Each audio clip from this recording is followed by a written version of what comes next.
Testing. Okay.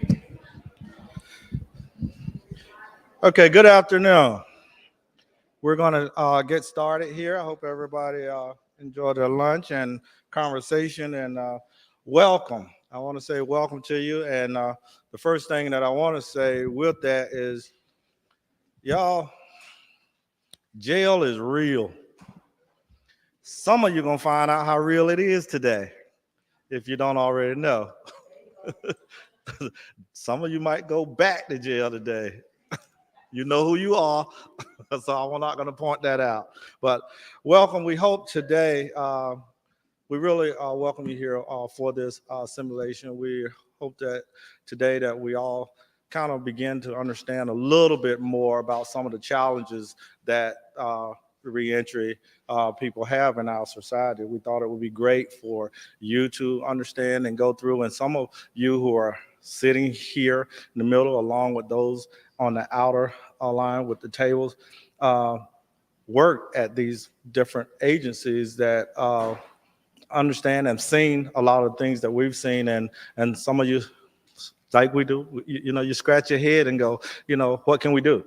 What can we do to help? And so we're hoping that the simulation will allow you to see some of the things, and your ideas will become together with our ideas on how to help even more from what you do. For all of those that are involved in helping people in the justice system, I'll be the first one to say thank you for them, because of the fact that, yes, they need help. And we have, and those of you who are absolutely, I just want to, I know a lot of these faces in here, and I don't want to take up a whole lot of time, but I do want to, those of you who sit on the Reentry Council or part of the Reentry team that we have, and we have some of you sitting out here, if you could just please stand so people can see who you are. We want to thank you for your service.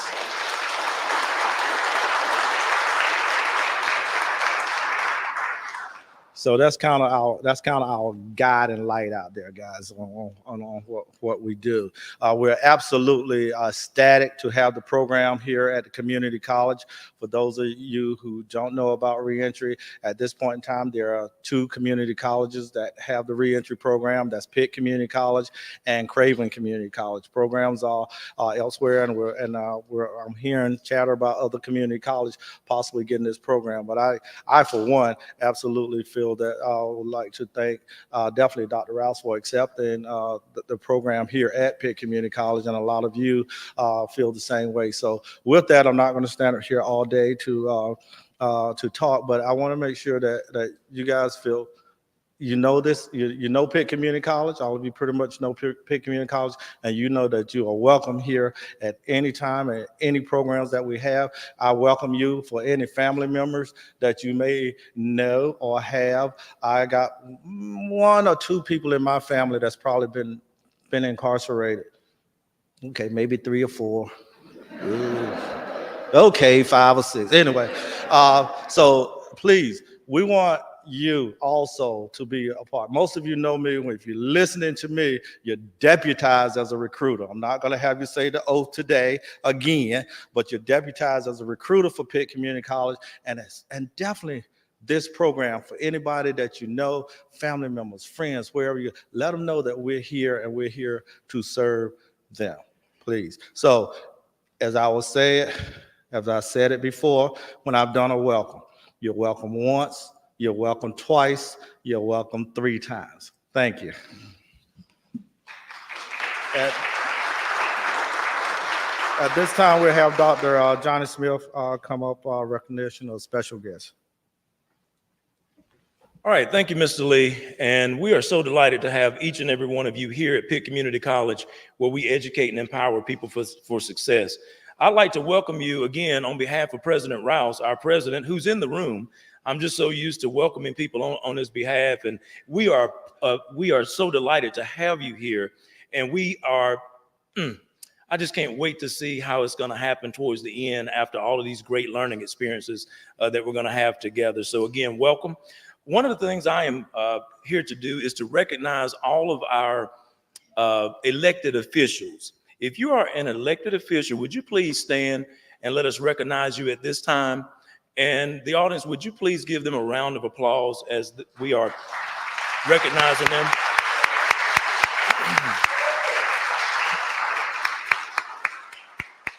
We certainly thank you for your service, and we're delighted to have you here today. And at this time, Dr. Soni. And one other thing, as Dr. Soni is coming, I'd also like to introduce you to Karen Sterling. Karen is our artist for today, and she's going to be illustrating through her drawings all of the learning opportunities that we're having today. So watch this as you're learning here. It's going to be a very neat ending to the day. So thanks again. And Karen, thank you for being here. Thank you, Dr. Smith.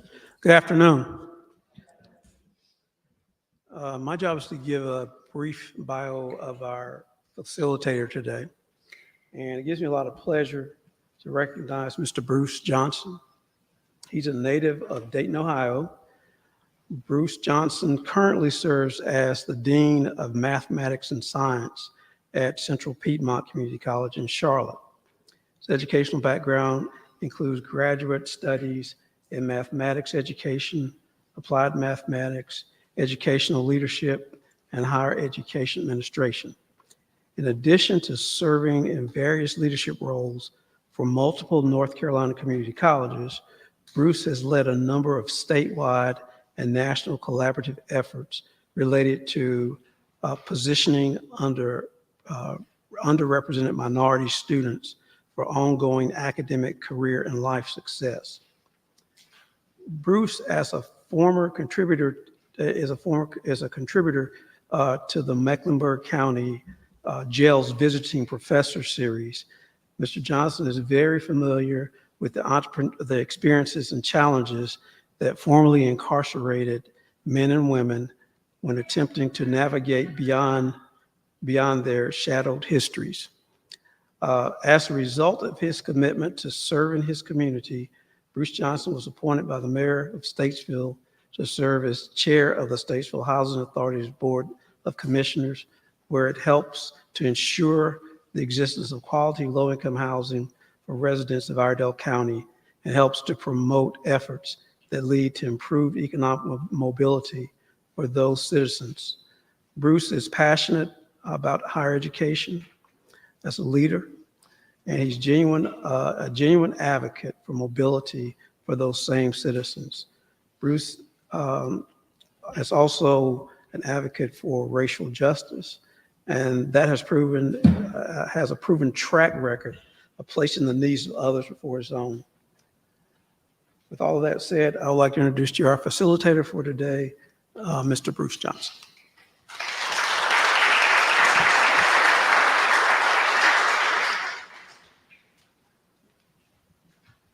Good afternoon, everyone. So quick show of hands for me. How many of you have participated in a reentry simulation? All right, you don't get to talk anymore. For those of you that did not put your hands up, I need one brave soul to stand to give me a couple of words on what they anticipate from this experience. What is it that you think is going to happen? There's a whole room full of you who didn't raise your hand. I just need one person. Thank you. I think it's going to show what inmates go through and how they're treated, what they see, what we don't see, what we don't hear, what we really don't know, all of what they have to do. Very good, very good. I echo that sentiment, but I'm going to sum it up even and make it a little bit more brief for you. We're going to give you one hell of a time. Now, the reality is this. The reality is this. First of all, let me just share a little bit about myself. I appreciate the introduction. My background is primarily in higher education. However, one thing that those that know me and know me well will say I'm a greedy person. And what I mean by greedy in this instance is that I have a genuine commitment to serving my community. I have a genuine commitment to being able to provide some level of assistance to those who have walked a path very similar to the path that I've walked, and positioning them to be able to do much more maybe than what I've been able to do, but even more than that, much more than what they think they are able to do. That said, As Mr. Lee indicated, I have a lot of family members, a lot of friends who have been in the system, so to speak, in a number of different ways. And, considering the fact that I've walked that, very similar paths, no need to check my records. I think I'm in a good place there. But similar, just similar paths in terms of lifestyle, in terms of communities that I've lived in, or for that matter, even challenges with navigating the system, and have had some levels of success in navigating them and overcoming them. It does posture me and make me feel that much more obligated to do a little bit more to position others so that they can do more. So that is a little bit about me. But what I want to do with you is now introduce you to the standards or the rules that we're going to adhere to for today's simulation. So you've had some packets in your chair, and I hope that all of you have had a chance to open them up and take a look at them. If you haven't done so, please do so as I'm speaking. I won't be offended.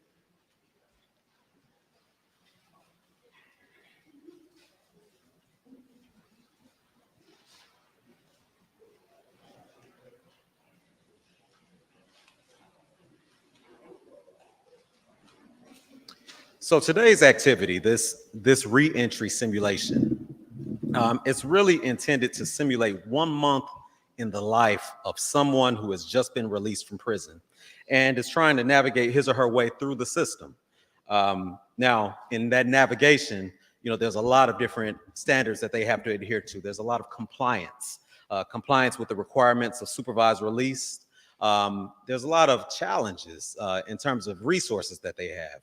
Income, the requirement to maintain income, to stay gainfully employed, and then for that matter, any other type of societal elements that they have to engage. And hopefully you had a chance to look around the room, each one of these stations represents some type of agency or service within the community. So you have medical care, counseling and treatment, there's social services, there's pawn shops, there's a bank, there's ID stations, and then the court, and where's my warden?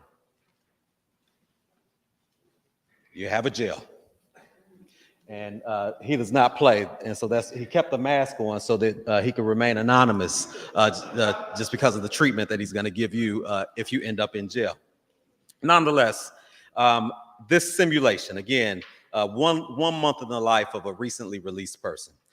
Each week is going to be represented by 15 minutes. So we'll have a designated timekeeper, and you'll recognize that there's going to be a time. And so within your packet, you have a list of items, a list of activities that you have to complete. And each person has a unique identity in the room. So there are different tasks, there are different types of resources that each person has. You can see that there's cash in your envelope, and then there's a number of different pieces in there. So we'll give you just a couple minutes to familiarize yourself with that packet if you haven't. That packet, like I said, contains a life card, information about your identity, and I see your head shaking. Yes, that is you on that card. So there is no redos in this case. And a lot of various items that you'll use during your reentry. I'm going to give you a brief overview of the rules, if you will, and you're going to have to listen very carefully because there will be no repeating of the rules. All right. Your life card, it contains the weekly tasks and responsibilities that you have to fulfill each week. You have to make sure that those tasks are completed. And remember, each week is how long? 15 minutes. When the task is completed, remember to have the representative at the station that you visited to mark that task off as completed. A check is going to represent that it was successfully completed or that it was a positive interaction. And an X is going to indicate that it was a negative interaction. And so you have to make sure that you use your people skills as well. And that is a big tip that I'll give you as you navigate those stations. Hopefully, like I said, you had a chance to look around and get an idea of where the stations are located. So you have to navigate that, and you can always ask if you need some clarification. The employment station is the first station that you must report to each week. So keep that in mind. Every station will require you to show your IDs at each visit. Now, you need to show a state ID, a birth certificate, and a social security card. Now, we understand that in real life, you don't necessarily need to show all those IDs. However, we ask that you comply with the game and work through those challenges even, as some of you will have. You must pay a transportation ticket at every visit. So within your packet, there is a ticket labeled transportation ticket. So as you navigate or traverse from one station to the next, that's not a simple walk. In many cases, that may have been a bus ride, that may have been an Uber trip, that may have been, hey girl, can you come and pick me up? Call, to come and give you a call, give you a ride across the county, to go visit one of those stations. Transportation ticket is your currency in that instance. Additional transportation tickets can be purchased for $1 at the station, but they have to be purchased for, there's a minimum purchase of $5. You can receive rent assistance, you can give plasma, you can, so there's a number of different ways that you can go about getting some levels of assistance throughout the community. You have to purchase food every week. We have to eat. Am I going fast on these things? Somebody say yes. Somebody say no, then I'll go faster. You have a life card, which includes the requirements on how often you must see your PO or attend some level of treatment or counseling. Urinary analysis will be done at your probation offices at their discretion. At the end of each week, you must return to your housing location. So where you're currently sitting, that is your current housing location. So you have 2 name tags. And so one of the first things that you'll have to do is, of course, append the name tag to yourself that is in your packet. And then there should be a duplicate in there. Leave that one on your seat because that is now representing your home.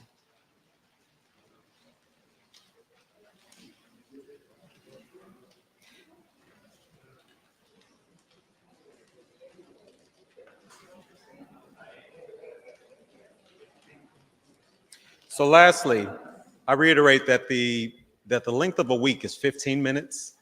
There will be a 5-minute break in between each week that gives us an opportunity to regroup and to have some group discussion. I'll give you a 2-minute warning, but before the time is up each week, and you'll have to return to your housing situation, home, jail, halfway house, homeless shelter, wherever that might be at the time. And please do note that if you are in the middle of a transaction at the end of the 15 minutes, or excuse me, at the end of the week, transaction is over. You have to return home.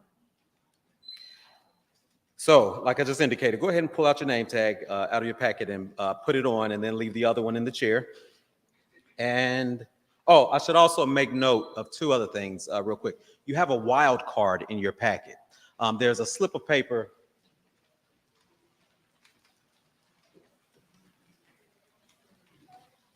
that has some information on it, nothing on the back.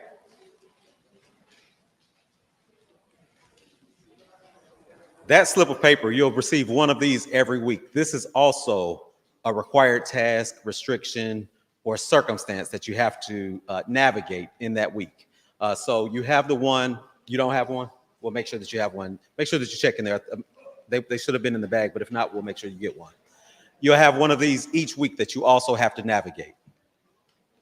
And I think the last thing that I'll share with you, is that because of limited resources, sometimes there's this need, if you will, to take a chance so that you might be able to get ahead. A chance at some opportunity to gain some type of income, some chance to get a leg up, if you will. This table right here represents the chances. So if you find that you do not have the resources that you need, you have an opportunity to take a chance at gaining those resources. And so you come and visit this station and they'll be able to help you out. Are there any questions thus far? Very good. I will not answer questions. I'm sorry. I am so sorry. No opportunities to answer questions. I'll ask you to hold your hand up if you do not have that wild card. And Ms. Thickman will help you out. I'll give us a moment to make sure that we've been able to address those things.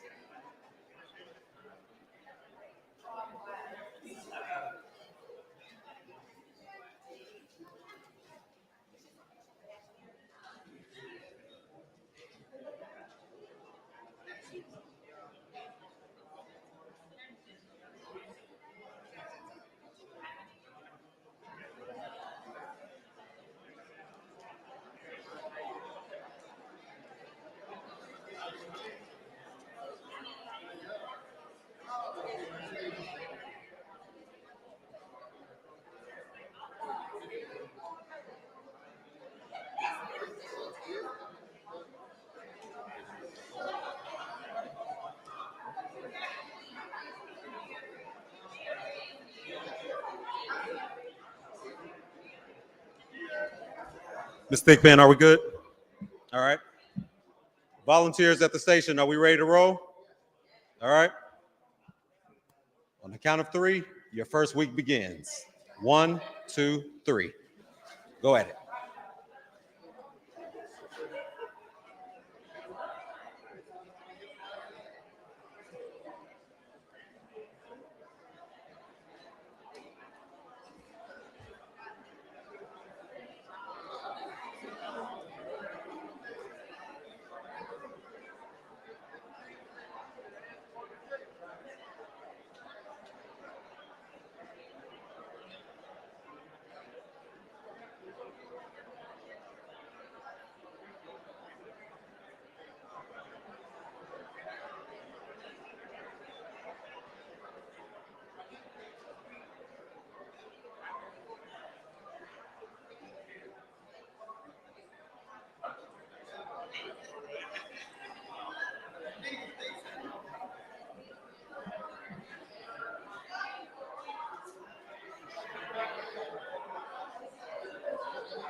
I'll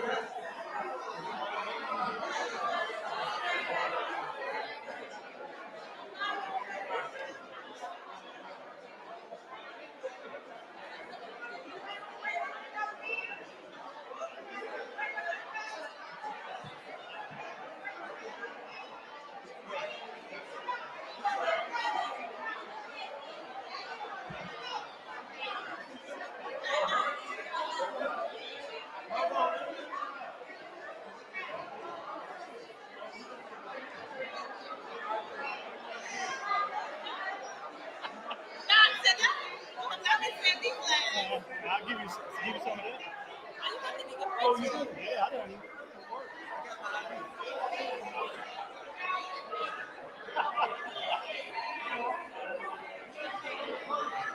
How you? You can't leave offices.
What he got to do was they initially sent me a text message.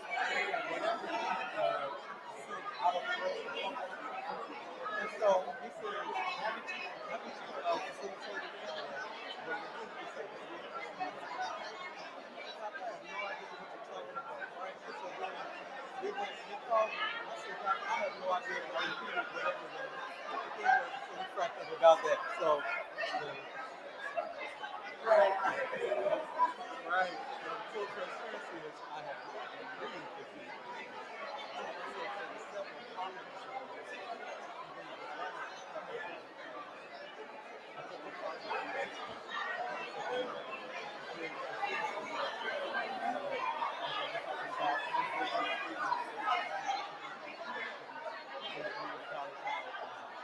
created a couple of different approaches that allow us to kind of simulate that and understand it.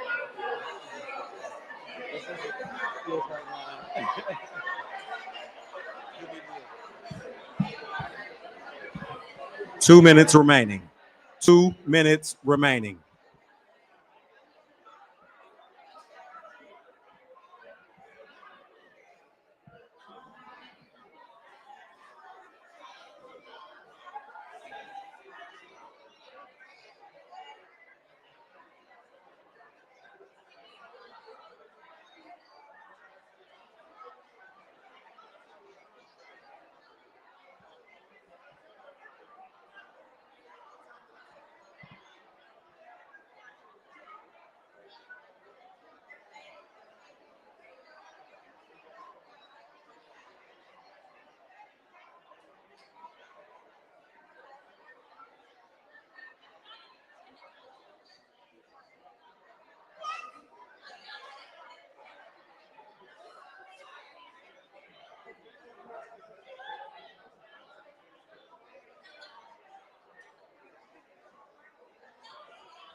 Week 1 has ended. Please return to your homes.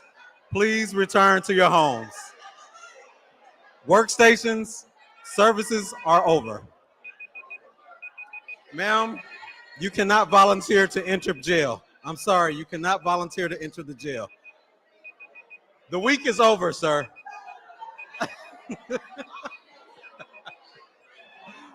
Please return to your homes.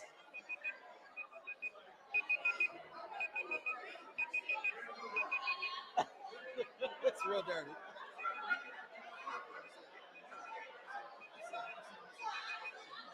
Right. Please return to your homes.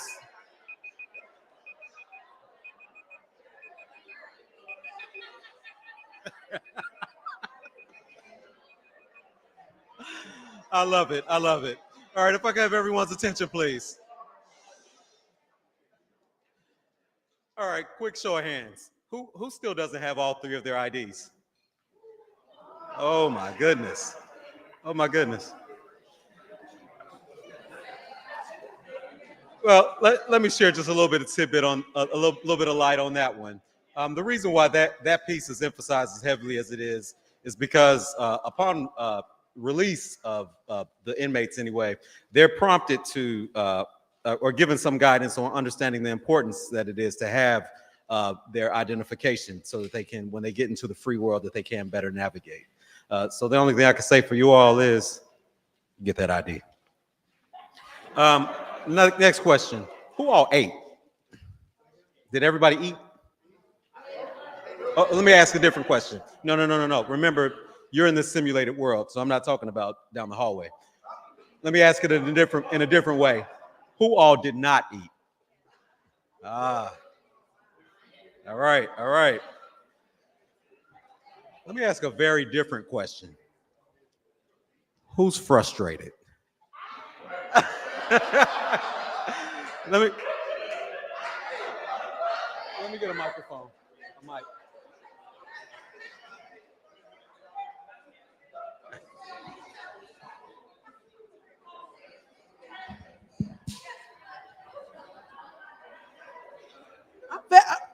So let me hear a little bit about your frustration, please. Huh? Let me hear about your frustration, please. Because I don't know, I just didn't do something right. And then you go to the table and they write tough with you and they don't want to hear what you got to say. And I got to give up my tickets. I didn't even have but $20 when I got out of jail. And then I got to pay $15 for ID. And how can you think about food when you don't really? That's why I asked you, can I just go on back to jail? I just want to go back. Just let me go to jail. Just let me go back to jail. It's easier for me just to go back to jail because all these no's and go and you don't have any money. I don't know how. I can't travel. Well, I gotta have a ticket for every booth. Now I done ran out of booth tickets. And then the bank won't give me no change. Like I gotta have an ID and account there just get some change. All right, let me ask you this question. Did you take a chance? I wasn't thinking about that at the time. All right. All right. Can I take a chance? I know, but okay, I'm gonna shut up because I'm just send me back to jail. That's just easy to go to jail. All right, and what I want to share with you right now, actually, I want to actually apologize a little bit, Miss Carol.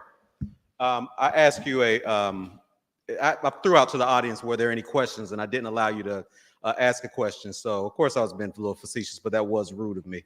But I did want to come and talk. I came and talk to you so that I can get a little bit more understanding on really what the circumstances were. And if I'm not mistaken, you went to the plasma station. Is that correct? What happened when you went to the plasma station?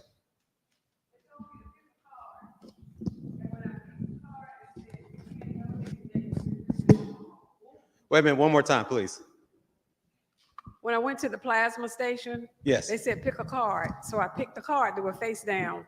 And the card said, you can't donate today. You've been drinking alcohol.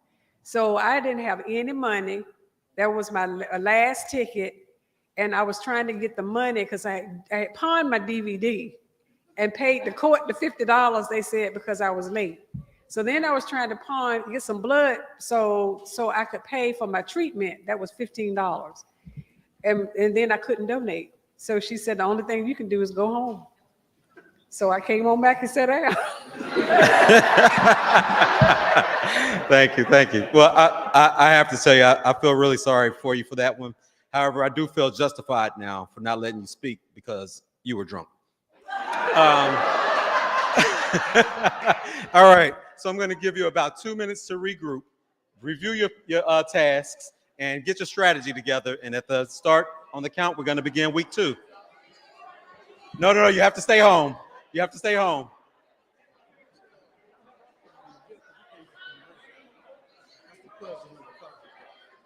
Excuse me, Doctor. One other question, please. If I can have everyone's attention just for a moment. If I can have everyone's attention just for one moment, please. Dr. Rouse, did you come in late? You came back in late? Excuse me. Bailiff, Warden, can you escort Dr. Rouse to jail, please? Please. There's no excuse. There's no status. There's no class in this situation. Please give them our best accommodations in the county jail.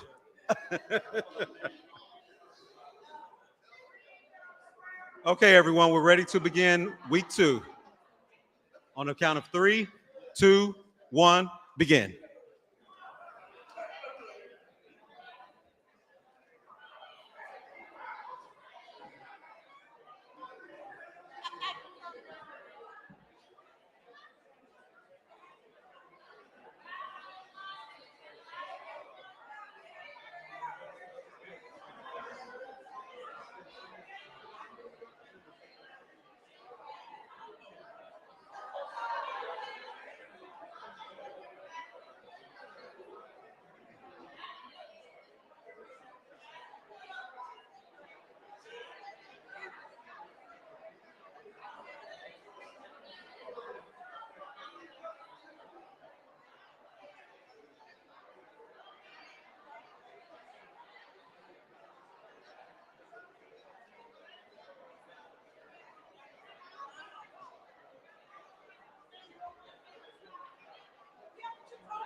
All right.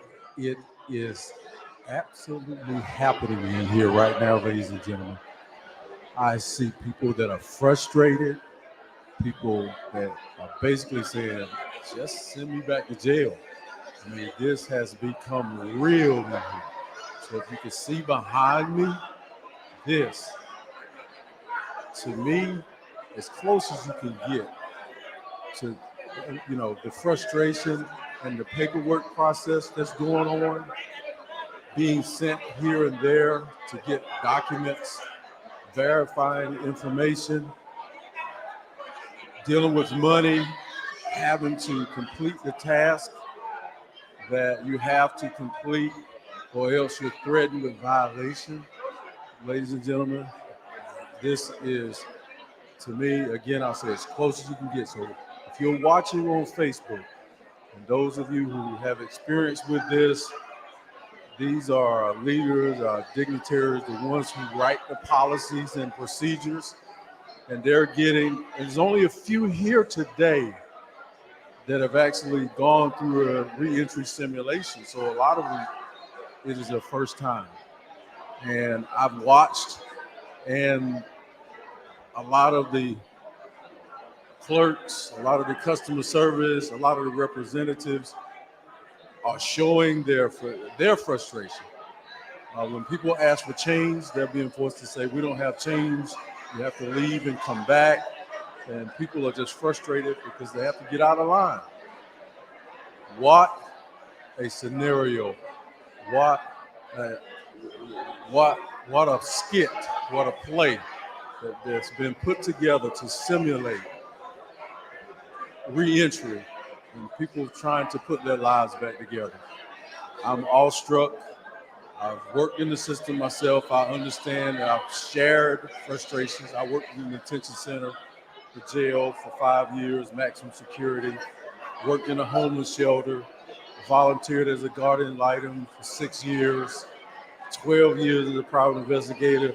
I see some of the similar stresses, as close as you can get, on the faces of the people here today. So thank you guys for following us. We're documenting this for Pitt Community College and the local reentry council. And the facilitator is pretty tough on everybody here. He is really telling them like it is. And I think his most interesting remark thus far was, some of you guys will be going back to jail. I was like, whoa. So I'm looking over here to my left. They got the pawn shop set up here. Some people are trying to get groceries for their families. And so they're upset about the fees, because the fees are high. They have to get transportation tickets, health insurance, all of these obligations they have to fulfill, perhaps to maintain probation regulations. So I'm talking this way like I'm narrating some type of scary movie. One, so I won't interrupt the process. They're on a time schedule, so I can't pull any aside. Each 15 minutes represents a week of their life. So they're in a rush mode.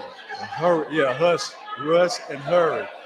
They're in a mode to try to get as many needs they can get met in this room with all of these services. So they've completed the first week. Now they're working on the second week. And we have a church here, the food bank. They have to get all the benefits that's possible. And like I say, some people are really frustrated, especially when you see that long line over there with the ID. They have to wait in line. You see the sheriff in line over there. You have the chief probation department here. And I tell you one lady that's tough, that's mean over there, and that's the ID lady. She is tough. You don't go in her line and hold up her line with some excuses. She gonna move you on right quick. And so some of the people have been saying, oh, she got a nasty attitude.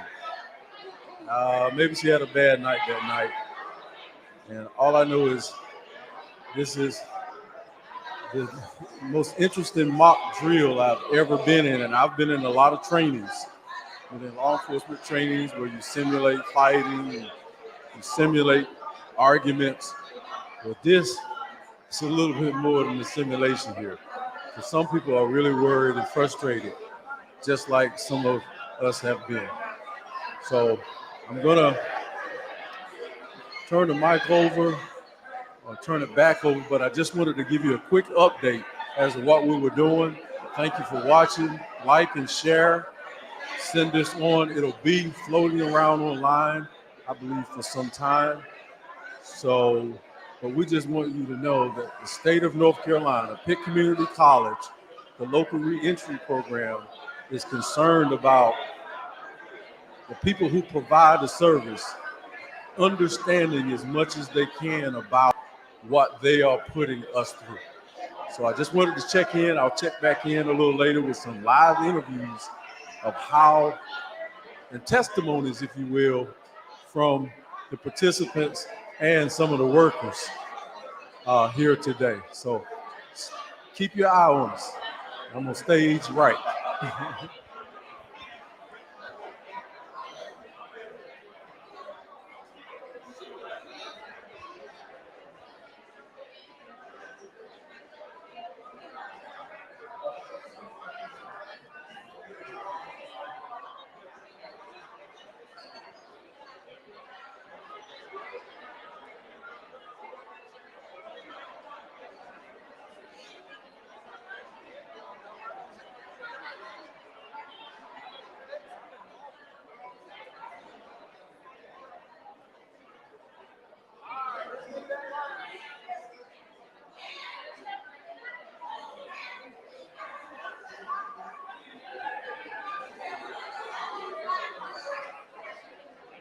What I did, hey James,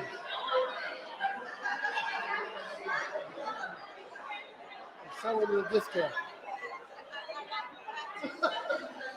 So how many do you want?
Losing money.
Give me.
Stand down line for the bank. You need 2 lines for the bank. Walk got an attitude. Look, Mr. Walk got an attitude. Mr. Walk got an attitude. That girl at lunch. You got one talent. My wife did a job. Don't have my wife did a job. Y'all have it.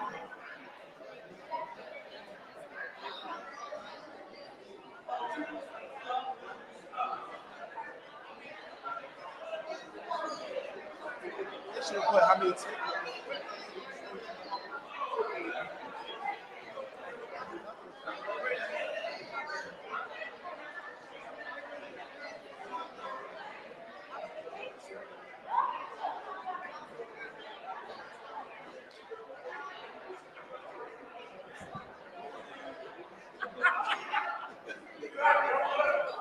One minute remaining. 1 minute remaining.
We have reached the end of week 2. Please return to your homes. Workstations, please shut down your services. Workstations, please shut down your services. Please return to your homes.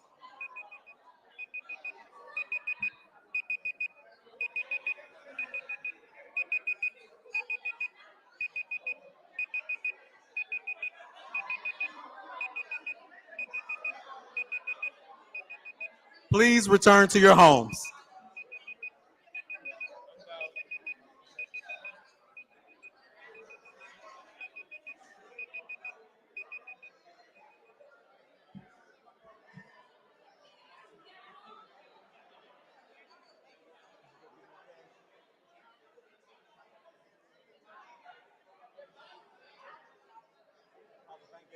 Okay.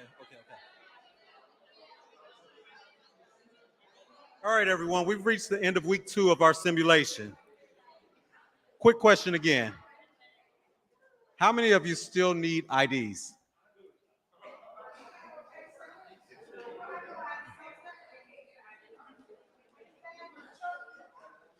All right, so I'm going to hear the response from the ID station, please.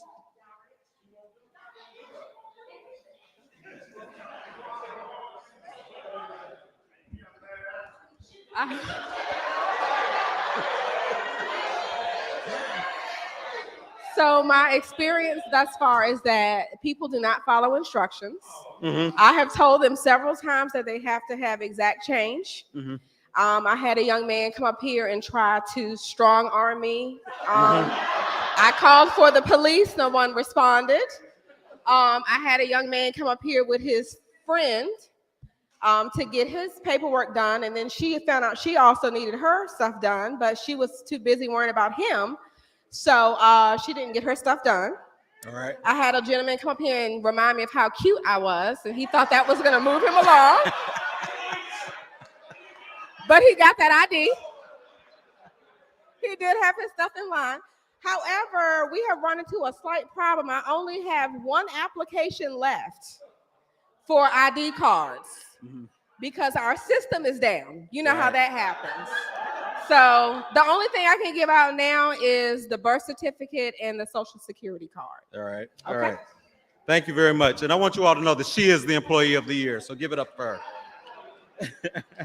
her. We have one question. Pardon me, everyone. We have one question. Mr. Miller, you had a question about some of the processes associated with release.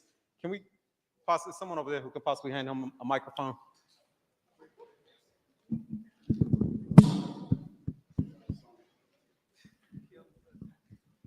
Since there's seemed to be so much difficulty in getting IDs, I'm just wondering why our correctional systems does not help our ex-felons to get IDs. As they come out to have all the information on the individual, why couldn't they issue IDs so that they'll have that when they come out and they wouldn't have to worry about trying to buy? Excellent question. Excellent question. And this is not an intention to point it at any agency, but we were hopeful that you might be able to provide some insight from us, just from the perspective of the county, maybe. Dr. Soni, did you? Oh, sure. Yes. Mm-hmm. Come right here. Come right here. Near. We want to hear you. So from our perspective, the state ID is an official ID that has to come from DMV, I suppose. You still have to have the birth certificate. You still have to have those forms of IDs. People in our detention center, which is different than the prison, I mean, these people come and go at a much more rapid pace. So I would imagine at the prison, they would have the same problem in the person having their birth certificate, having any other type of information that would qualify them or quantify them to get their IDs. Not to say it's not fixable, but I'm just saying from our perspective, it would not be, we can't issue them, it would not be an official ID.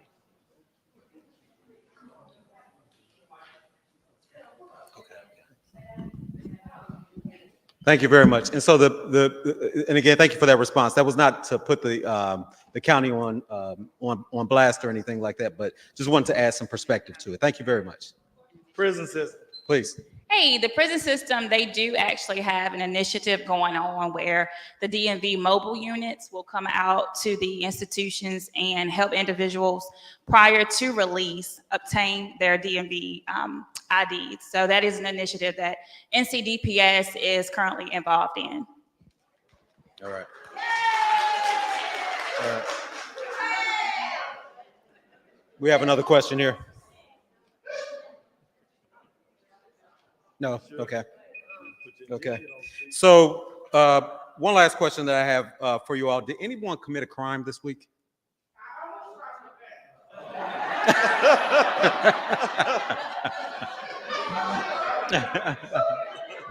All right. All right.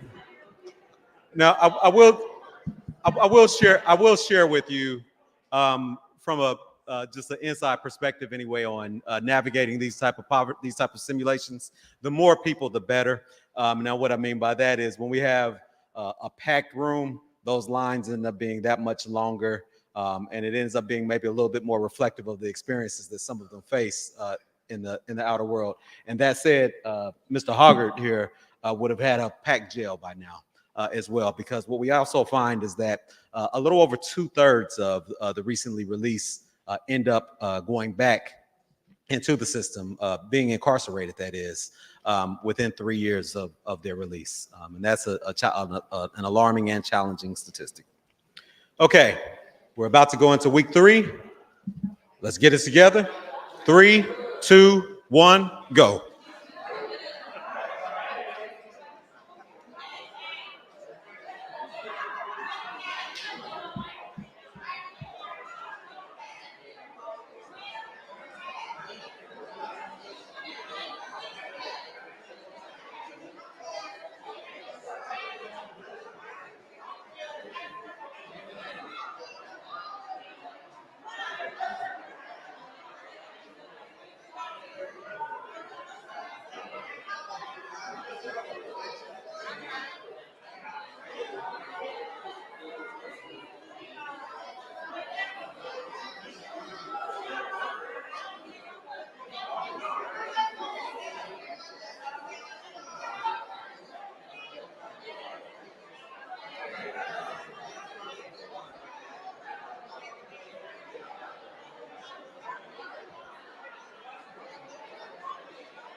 Say it again.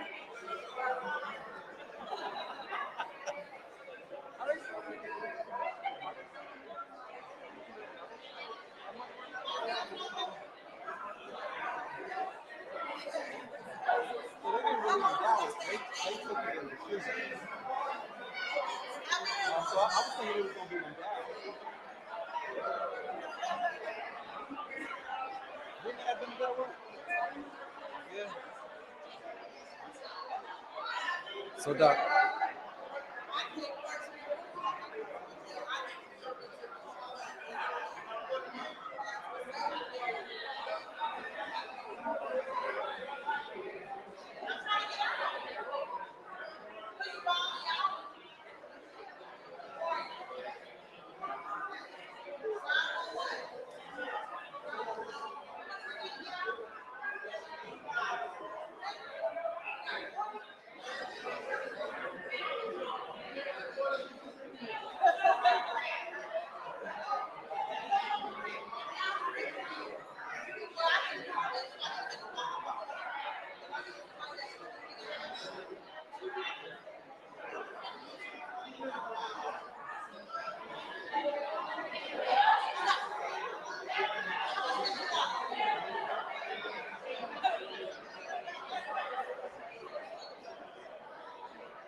We are at the end of week 3.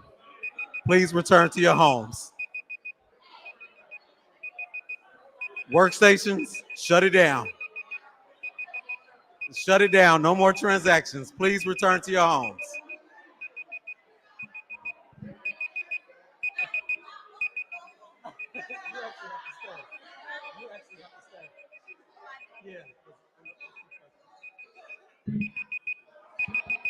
Please return to your homes.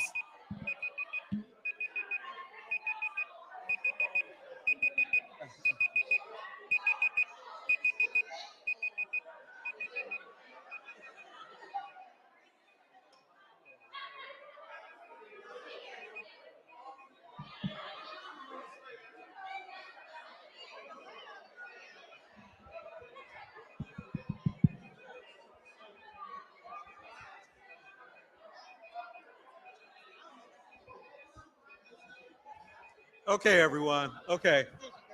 So we're at the end of week 3, but I'm going to deviate just from the schedule just a little bit here. So we would have incorporated the week 4, but I think at this point we all kind of get the gist of things.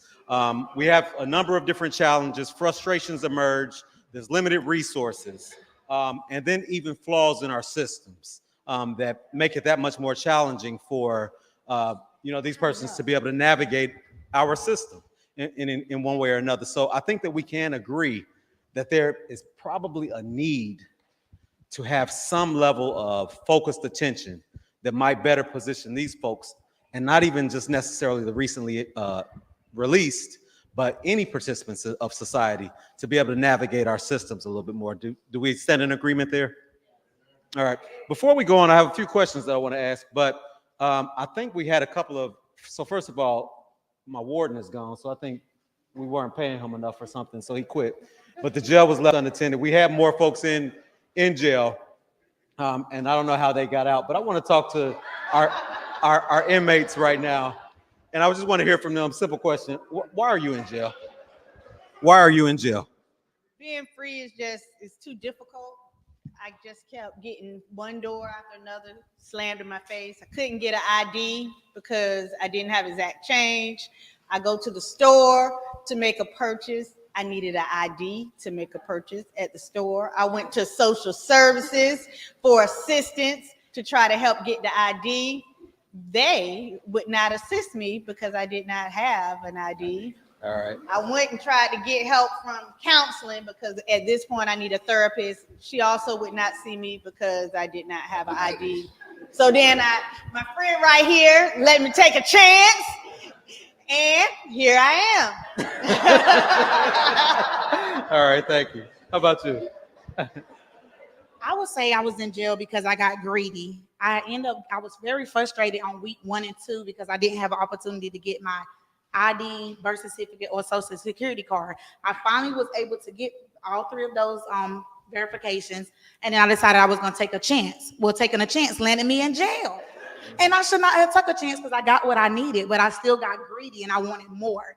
So yeah, that's why I'm in jail. All right. Please. When I started this rodeo, I had 2 IDs. And so I felt like if I went to social services, I could get an ID and get employed so I could buy things. And that didn't happen. So I used one of my transports and I went to rent, because usually if you have a rent contract of anything, that's an ID and you can get utilities and everything else. But I had to have an ID. And when I went I started out with 2 $10 bills and nobody had change. So what I ended up doing was going over to the UA because I'm supposed to do the UA. So I went over there and I thought if I gave him one of my $10 bill, he would give me back a 5 and I could use the $15, one of my 10. And no, that didn't happen like that. So everything is based on the people failing, and the system is supposed to be a system of learning how to help you not commit a crime. But the way the system is set up to me, it's making you curious to commit crime. So rather than commit time, when I went here to pay, because one of these places gave me when I came back to my seat, it told me the children destroyed property and I had to pay $50. When I took my $400 to get the ticket, then I didn't have the $400, I didn't have the exact change. So that ended me in that jail. And when I went to buy my way out of jail, then he told me I had to do a month because I didn't have exact change. So I said, I'd be happy just staying in jail because I don't have to pay rent. I don't have to buy groceries. I don't have to have ID. I don't have to have a job. I don't have to do everything. And all I can do is sit here and eat and be happy. And I'm not going to bother anybody because this is where I am. And you are released. And you, sir, please. Just tell us your feedback. Why you're in jail.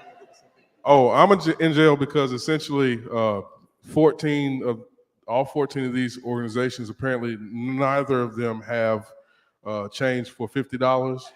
And so, and that's what I needed because apparently the ID station, as we've heard many times, only takes exact change. And I don't have an ID. And apparently I can't do anything at these 14 organizations without 3 forms of ID, because I always carry my birth certificate and social security card in real life. And so that's why I'm here. Sir, you are now released.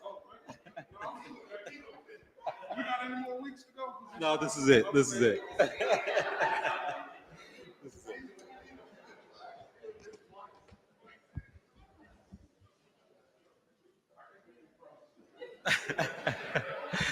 So first of all, thank you to everyone. Give yourselves a round of applause for participating in this simulation.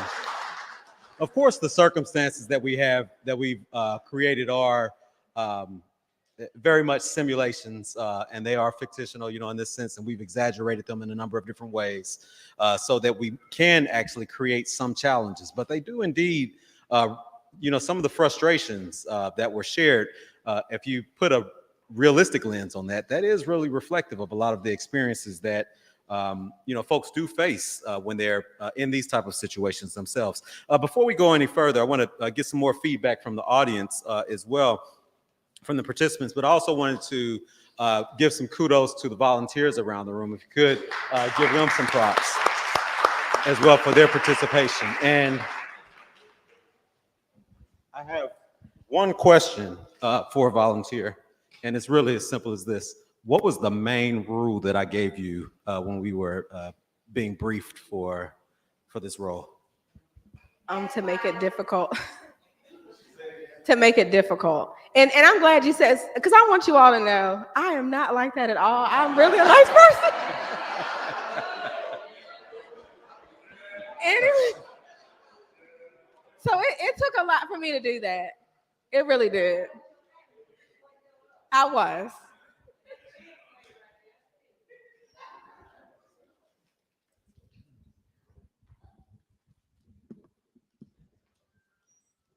Okay, so what I want to do right now is to couple of targeted questions, but before we even go into some of the more specific questions, I just want to receive a little bit more feedback from just from each of you, just some of the lessons learned. So not so much about the simulation itself, but as you reflect on these experiences and the impact that it can have on folks who are actually in these scenarios, what are some of the lessons learned or some of the key points that you've garnered from, just from going through this exercise? Please. I want to know, when you were incarcerated, incarceration is supposed to revive you and teach you a lesson to make you want to do right. When you get out, is everything so that you're required to have a state ID? I have birth certificate and a social security card, and how you can get an ID when, that doesn't make sense. Mm-hmm. So I don't know if there's anyone. Even the rent, I had a birth certificate and a social security card. He shouldn't care. He should want me to give, and I had money. Mm-hmm. Duh. Right. Well. If you are in a position of enforcement and helping people, you should find ways to get them to get that ID before they leave, like this, or when they leave jail. I think that those are great points, and I'll respond by saying this. I'll respond by saying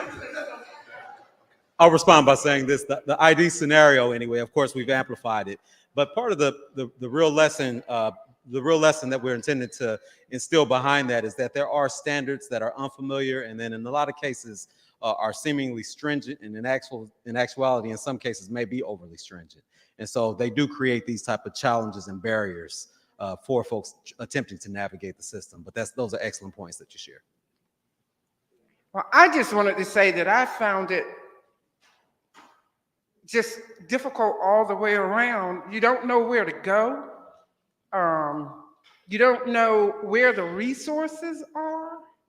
That's the biggest thing. And, I didn't know that I had to go to the bank to get, or go to certain places to get certain things. And you just don't know where to go. And most of these people here, playing along with the game are very helpful. But in reality, if I go to the real place and I'm in that real situation, these people don't know where to tell me where to go.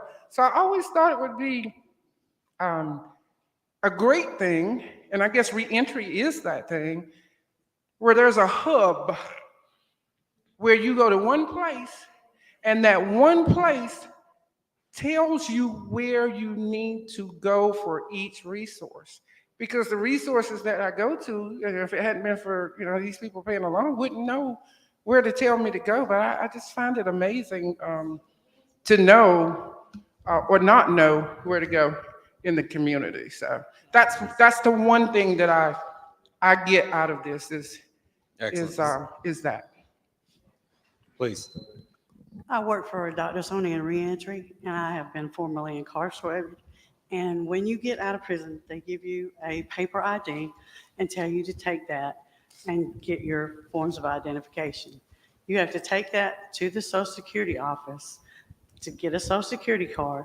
It takes about 3 weeks for it to come in the mail. You have to have an address for it to go to.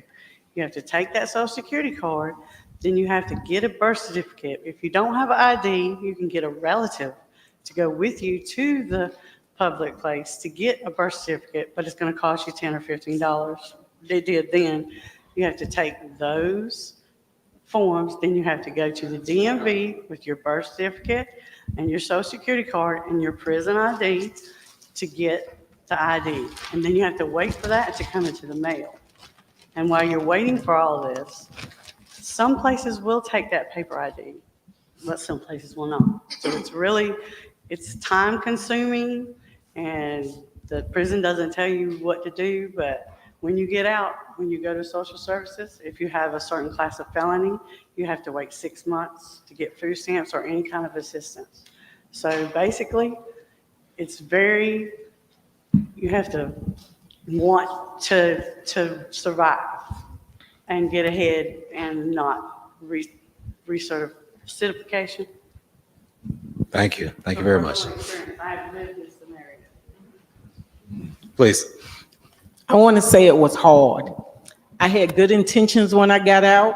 I had $30 to my name. I was determined to get my ID. She said I was the first one to go through to get my ID.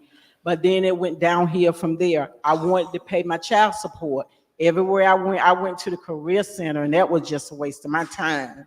And then I went over here to pawn my stuff, and they told me I had to have ID, so I had to go get back in line. That's what made me get it. But then I tried to get a job with this employer back here, and she wouldn't give me a job. She gave the person in front of me a job, but she didn't give me one. And then I went to try to sell my blood, and every time I went over there, it came up that I was anemic or something every single time. And then I went over here to get money from social services, and everywhere I went, I did pay my probation. I paid my first $30, and this young lady right here gave me a ticket because I didn't have a ticket. So when I go back to the plasma center, she asked for a bus ticket. I was like, ma'am, I walked.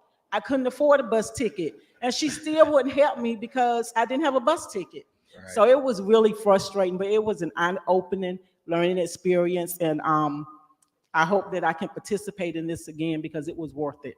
Excellent, excellent. Any other feedback that anyone might be willing to share? I do have just one person, Representative Smith, if you would please, because I saw her passing money, taking money from some of these people, and I didn't see any drugs or anything, but I would love to know what that was all about. All right. She was selling food. Okay. Well, somebody got me, so I had to get somebody. So somebody was walking in with some food, and one of the first things he asked for is how many of you ate. So I wanted to make sure I was able to eat, but I was also trying to sell food. Nobody wanted to eat. So I was just waiting for everybody to die, and I was going to get their money. But seriously, what this experience was, I do work currently to try to help a lot of people. It was very frustrating to go through the process. One of the first things that I started thinking about was, could I get a group of people together first so we can all put the money together? One of us be able to go and get the change or get the ID that we need, and then get a job, and then help the other people to be able to do it, because sometimes when you have a leg up, you can help other people. So it's hard to do it by yourself. The second thing I saw, when we start looking at community, there's so many agencies and organizations that say they do things. The question is, do they really do things? And do they really know what to do? Because I started with community members, and they just wished me the best. I asked them, can I just cut their grass? Because I don't need ID for that. And of course, they were not willing. I even went to the church, and we know when you go to the church, and just because we got cameras and we got pastors in the room, I'm gonna be nice. But I'm really not gonna be nice. Because if you look at what the Bible says, there's things that we should do. And even though we look at this ID, we know it's hard, and we know we got the mobile thing, and this doesn't get to everything. If you do not take care of basic human needs, how in the world do you expect someone to come and believe and trust that you're going to give them a God that's going to save them? Because that's not how Jesus is. He's love, right? So I encourage even the churches to go get some training so they'll know how to really help people. Because if he's a God of a second chance, and you're a church and you can't be of a second chance, the only thing she was willing to tell me is they got church service at 11 o'clock on Sunday. And then I can come to Bible school. And I just asked her, at one of the things, do you have a meal? And she said no. So what is that going to make me do? And I refused to go to the table for the chance because I felt like that was a setup. And I felt like somebody was already just looking just to see if I would go there. And then I'm scared of needles, so I'm sorry. I didn't want to go to the plasma. But it was like it was so hard to do anything. But people will tell you, just won't you get a job? Well, how can they get a job if you can't get the basic stuff? So I start writing down legislation that I got to work on just from this situation right here. So it's sad, but we got to understand, if we don't have a workforce and we're complaining about it, then we have a workforce, but we're not willing to let them work because we're not doing the things we need to do to get them where they need to go. Because I was trying not to kill anybody else. Because I was in jail for murder. And I was trying not to kill anybody else. But I killed somebody, I did it in self-defense. And anybody else would have probably did the same thing in self-defense, but I still had to do my time. But once I paid my debt to society, doesn't mean I cannot work and I cannot give back and do the things I need to do. So I think we need to make sure that, I used to be on the ReEntry Council. I would encourage you guys, call your churches together, have a meeting with them, make sure that when they're sending people to places, they send them to the right places to do the right thing. And if they don't do anything else, one church can say, we'll help with this. Another church say, we can help with this. They can come up as a collective and start doing things because people need help. And one day that person could be you that needs help, especially if you're in the wrong place at the wrong time like I was when I had to kill that person. Thank you for this experience. It was a sombering experience. It made me just like, I got sad. I was like, well, dang, look at what we got.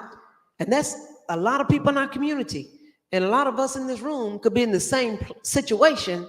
We were just blessed that we didn't get caught or that we were not in the wrong place at the wrong time and didn't even do anything, but still could be in this situation. Because I'm looking at all these people who are being exonerated after they're dead because they got the death penalty. I'm looking at some of these people who are getting out of jail who didn't commit anything, but because they look like somebody.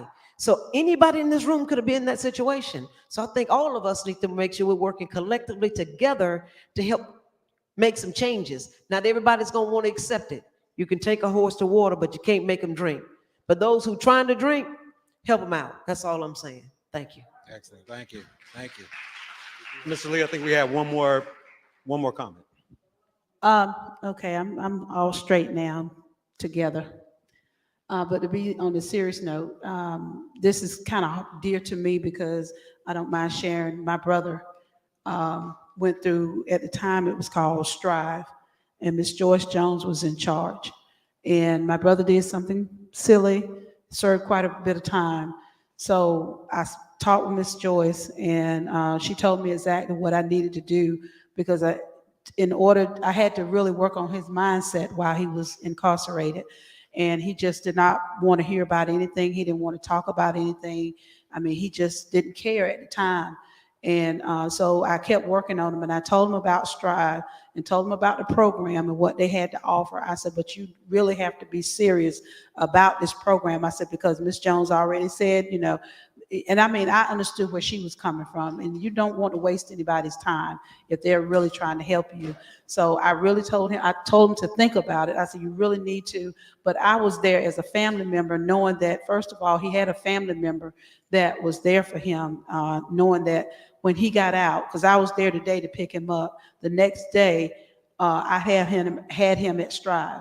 And he went through, and Miss Jones, the staff that was there, they told him what he had to do, the programs they had to that was being offered, the do's and the don'ts. And I had to work with him, transportation. Every morning I was committed to get up to take him to Strive to make sure he was there for the programs. I didn't give him, I didn't give him a break in between. So I'm just saying, and now I can honestly say that my brother is thriving. he's thriving because of Strive, because of that program. Because first of all, he didn't have to worry about, he had a family member. I was committed. Yes, it took a lot of my time, but I was committed to make sure that he stuck with the program. He was a little discouraged. I was there to try to give him the best encouragement I knew how to give him. And so he went through that program, and they knew that he was serious. He got a job, and I mean, he took that job. It was, some people would say it was a low job, but that's okay. He was working, making his own money. He was able to go get his driver's license back. And he worked his way up in the ranks of the job. And I mean, he's just doing so much better now. I mean, he has his own life. I mean, doing very well.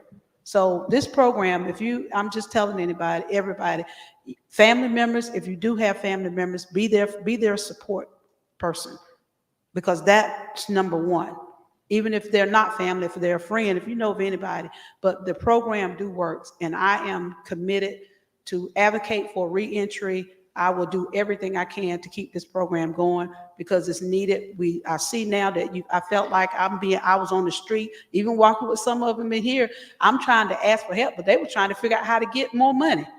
And it's like, well, I'll give you, give me whatever. But, that's real life. People don't want to talk to you because they look at you as though you are nothing.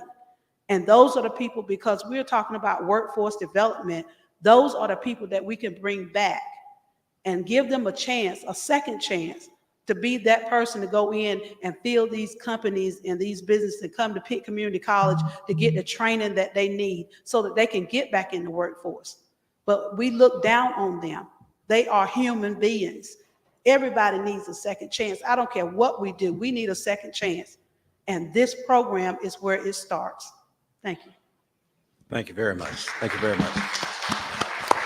So a couple of questions. We have about 7 minutes remaining, and I just wanted to be able to hit on a couple of key points. One, I heard a point that was made about you made a statement about this has prompted you to give consideration to some legislation that you might put in place, right? Well, not so much about the legislation, but I want to ask everyone to have a moment of reflection and identification of how they might be able to contribute to some type of pivoting within the organizations that you represent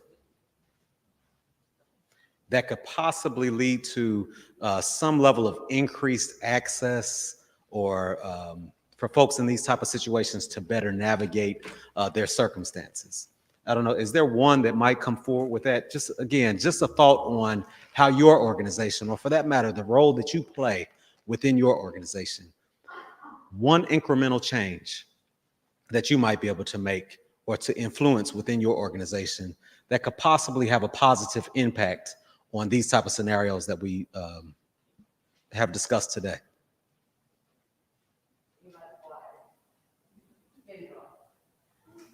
Please. Microphone, please.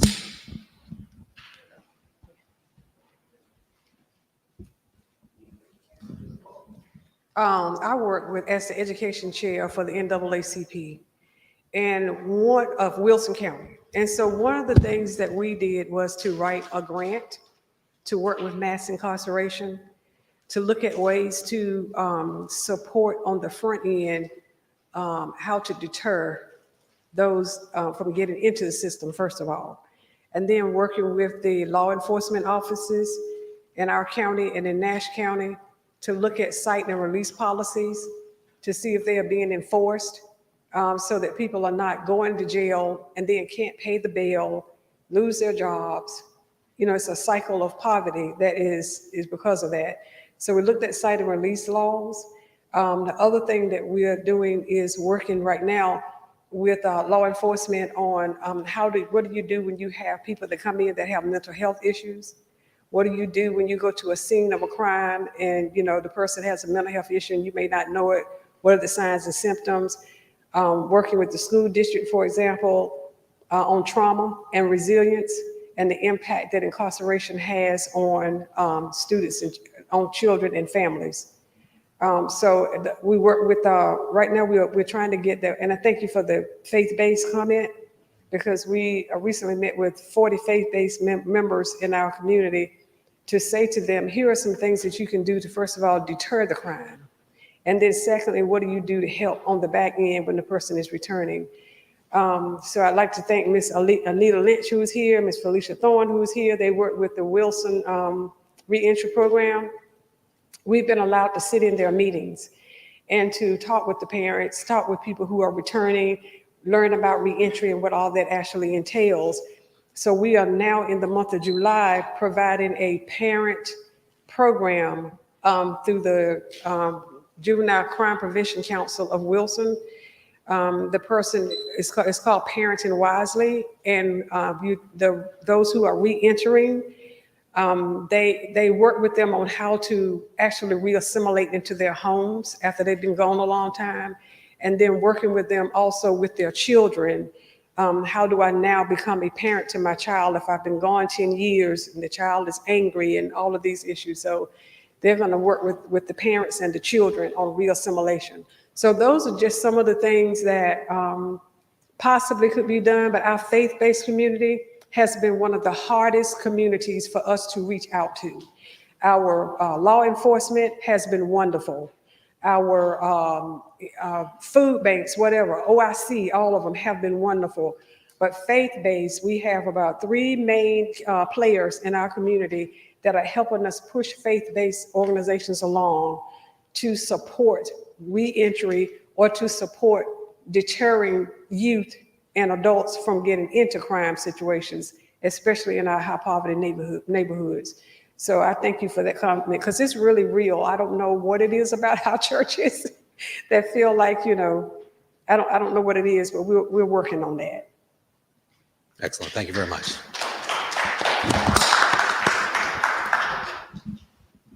So I won't talk about what we're going to do. I'm going to talk about what Pitt County Detention Center, Pitt County Sheriff's Office has done.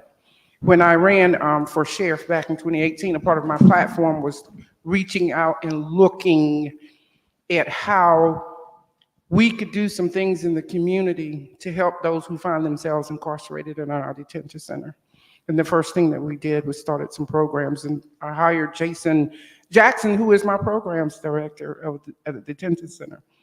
And we started programs that dealt with mental health or mental illness and the co-occurring substance use abuse programs.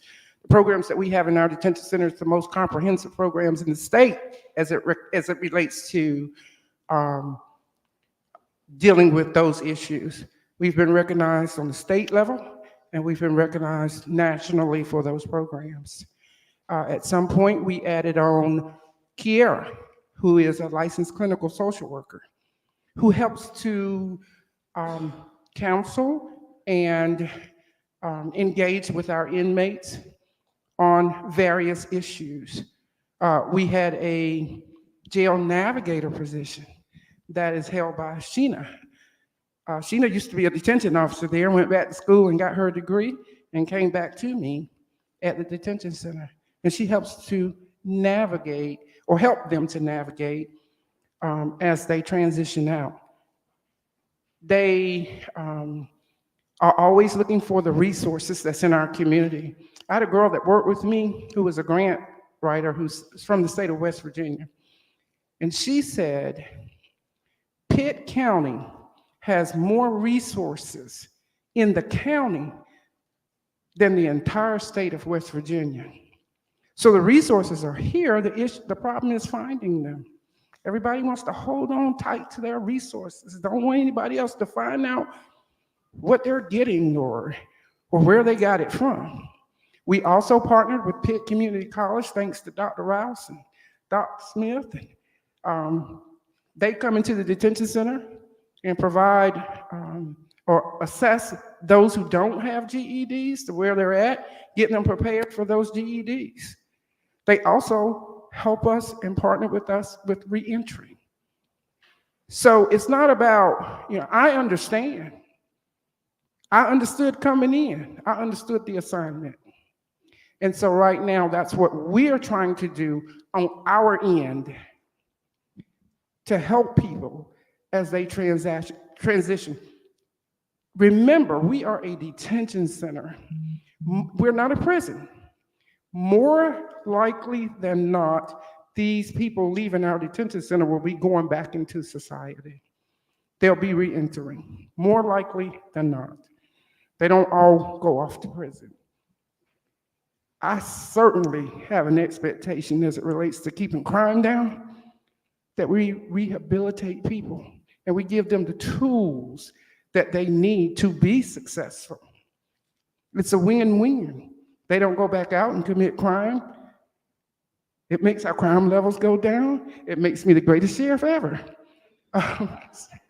So, plus my empathy for people. That's just who I am. I empathize with people. I realize that people make mistakes. Some of us just don't get caught. But we do want to make sure that we have a healthy, whole community. And I can assure you, we are doing our part at the Pitt County Detention Center to make sure that we're giving people the resources that they need. And now with those resources, when the doors of the jail opens, we've got those outside community resources that pulls them the rest of the way. So certainly we have a vested interest in our community as well. We don't just enforce the law, we do things on the other end to prevent it. And that's a part of how we do that at Pitt County Detention Center at Pitt County Sheriff's Office. Excellent, thank you. You know, as manager of the Pitt County NC Works Career Center, we often get asked, do we know employers that specifically hire second chance, offenders? And I honestly can't think of more than maybe 2 or 3 employers off the top of my head. So we have a summer intern here this summer. So just listening to all the conversations, one of the things I'm going to get her to start on is developing a database. I understand there's one out there. Where it is, I haven't seen it, I don't know, but I want her to start tomorrow contacting every employer that we can get information on to ask them what's their policy. So the next time someone calls us, then we'll be able to give that information and we can share it. Thank you. Excellent, thank you all. I'm sorry, I think we have one more comment over here.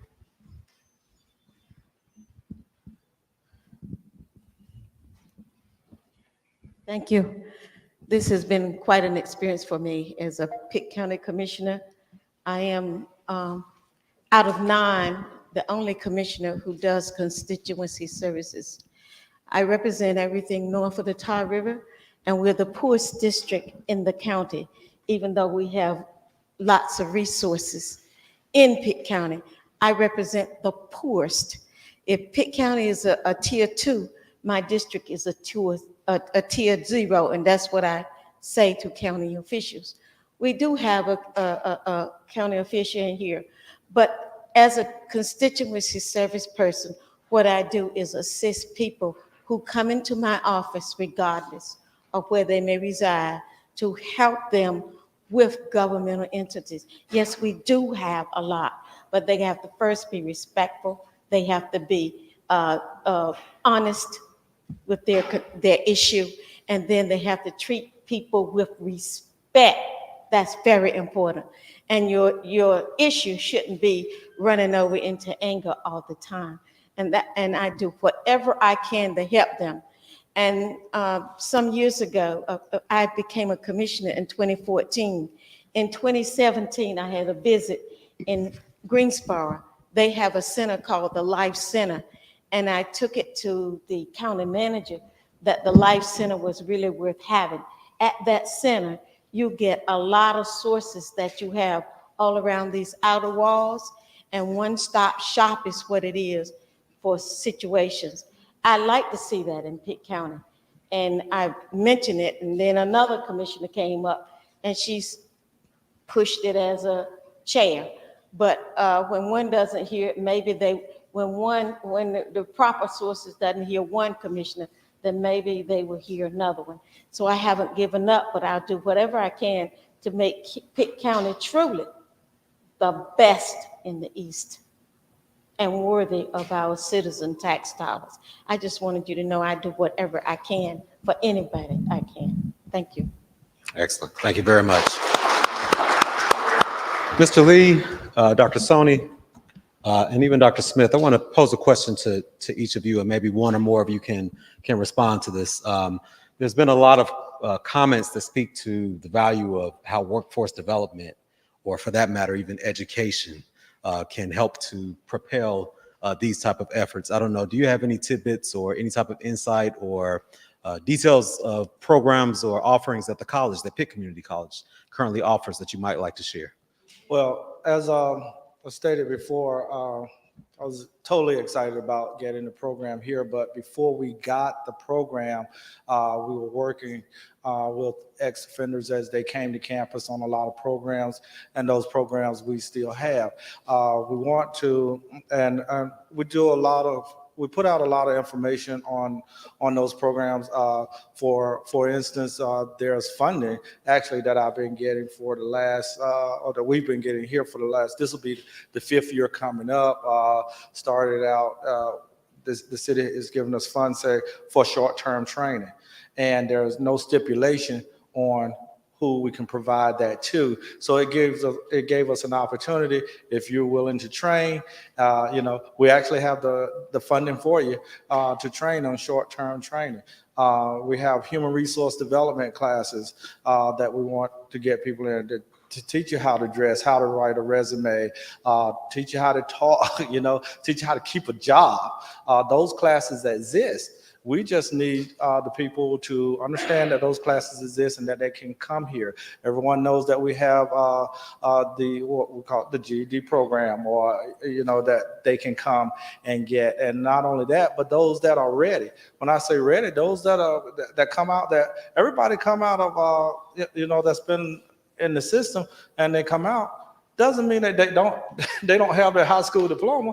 Some of them have college degrees or whatever. So we're trying to get them to understand that there is a place for you regardless of who you are. We do have some people who have jobs out here if they're ready to go. But again, as we see, if you don't have the basics, you know, and that basic includes, you know, food, shelter, transportation, that type of thing, to get for them to be able to get there. So the opportunities are there. We have amazing opportunities here at the College Forum. There are some stipulations, but, you know, you have to look those up. Those that come out that have a high school diploma doesn't mean you can't come to college here. I think it may depend on where financial aid may depend on what that charge was or something, but we have them to look into that on what you can do, because one of the things that they're asking, you know, when I talk to people and when it comes to jobs, and, you know, one of the main things that they say now, before training, can you get me somebody to come to work? Can't work if you're not here.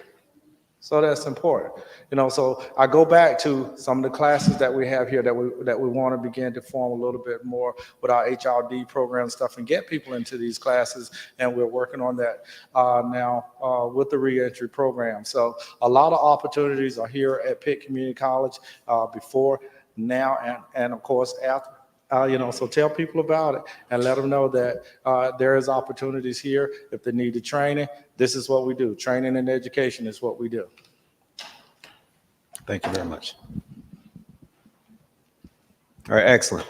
So as we prepare to close out, I want to give Mr. Justin Lovett an opportunity to come and share any insight or perspectives. And correct me, is it the local reentry council that you chair? Thank you.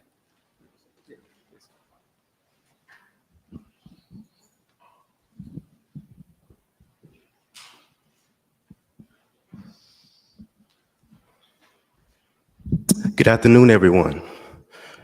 I hope everybody had the opportunity to enjoy this simulation. Before I do my remarks, my name is Justin Lovett. I am a Chief Probation Parole Officer here in Pitt County, and I'm also the chair of the local reentry council here as well.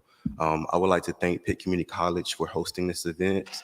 I'm very grateful for this experience. I did participate in it before, so I do see the challenges, but also as a probation officer, I see those challenges on a day-to-day basis. And this is just some of the surface stuff that you guys saw today.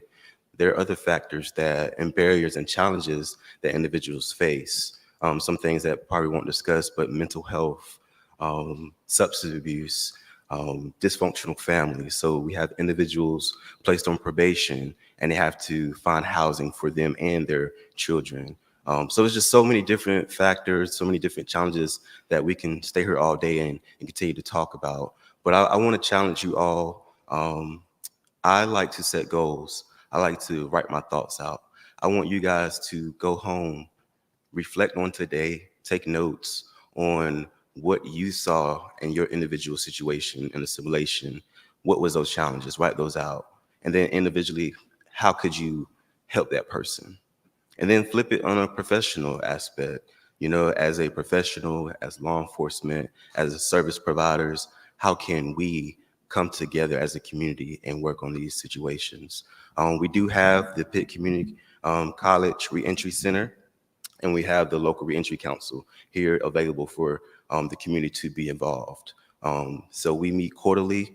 We have meetings, we have our community members, employers come, and we talk about what we're doing to help out with these barriers and challenges. We also have subcommittees. So we have individual committees that work and focus on certain barriers, and we put our minds together, we put our resources together, and we try to help those individuals. So as you go home, you reflect, you think about those individual challenges, and you look at solutions for those challenges professionally and individually. Connect with us, connect with our local ReEntry Council, see when we meet, and get involved. If you know a resource, connect that dot with an agency. It's all about networking, communicating, and connecting those offenders to those resources. And I'll finish with this, just meet that individual where they're at. You don't know how many of the offices they've been to before they came to your office.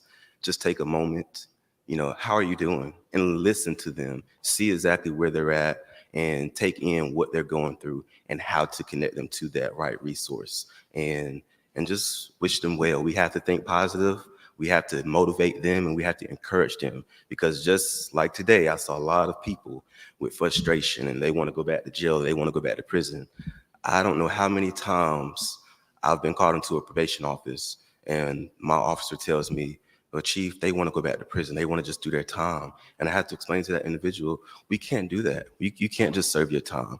But I say, okay, what's going on? Why do you want to serve your time? So ask them that question and see what those challenges are and how we can help them. But just connect with the ReEntry Council, see when we meet, get involved, connect. But I want to thank, again, Pitt Community College for hosting this event today. Thank you for participating. I hope you have a different point of view and you can see exactly some of the things that individuals or justice involved individuals go through. All right, thank you.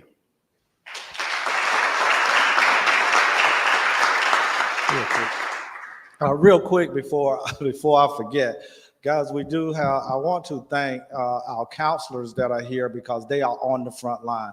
They see people after they go through this and they come in and they have to work with them. And I want to, Mr. Peyton over here and Ms. Thickpen beside him. And of course, we have our youth counselor here, Mr. Grice, Brent Grice himself. And I want to get, and of course, the bearer of the mace, the overseer, Dr. Sona, and to help put this together and everything. So please give them a real big hand, because they're on the front line out there. Thank you.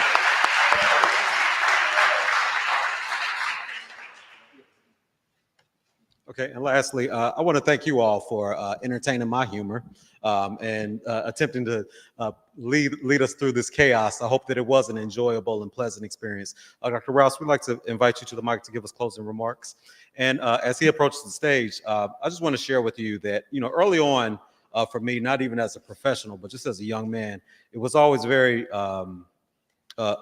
a mission that was really instilled in me, was really to embrace that notion of each one reach one and each one teach one. And even though my day job, if you will, is dedicated to academics and promoting academics, I promise that mission lives deep within me, and it makes me reach out to identify opportunities, as you shared, Ms. Justin, about, to identify ways that I might be able to engage my community, to have a stronger impact, and to have a more positive impact. And I just encourage you all to embrace that as well. Each one reach one, each one teach one.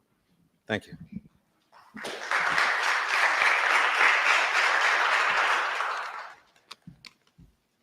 So, my name is Don. I served 4 years for internet fraud.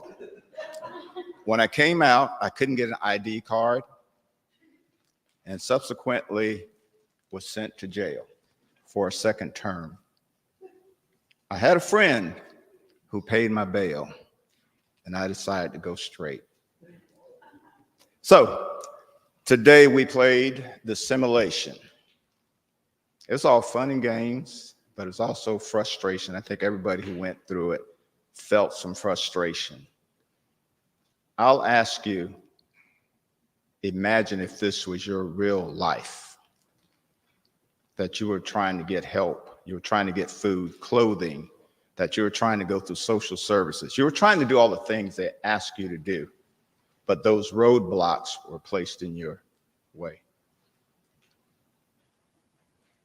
So as you leave here today, one of my friends, one of my frat brothers, who's a radio host, always asks this question during his show. So what are you going to do about it? What are you going to do about it?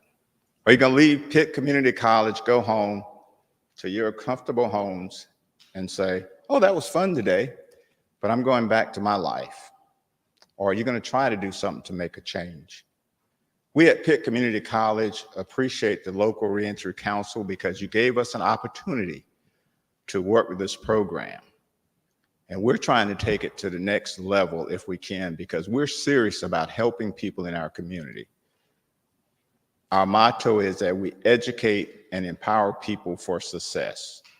And this is one way that we do it. And we don't mean certain people, we mean all people within our community. So we appreciate your time today, but I just want to ask you that question again. So what are you going to do about it?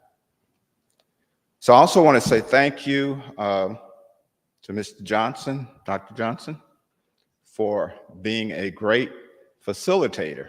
And when I was in jail, he said, you might be the president, but I'm in charge here now. So he gave me a real feeling of being in jail. Secondly, I want to thank the local reentry council, the chairman, Justin Lovett, as well as all the other members. Let's give them another hand. I know.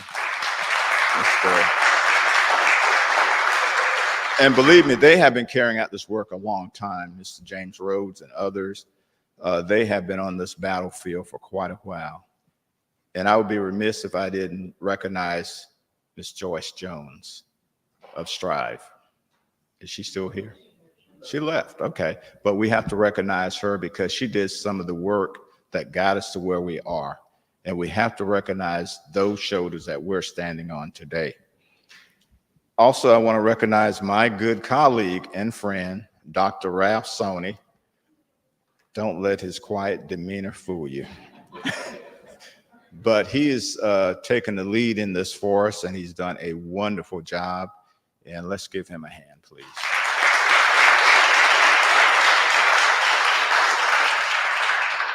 Vice President Smith, he always loves a party.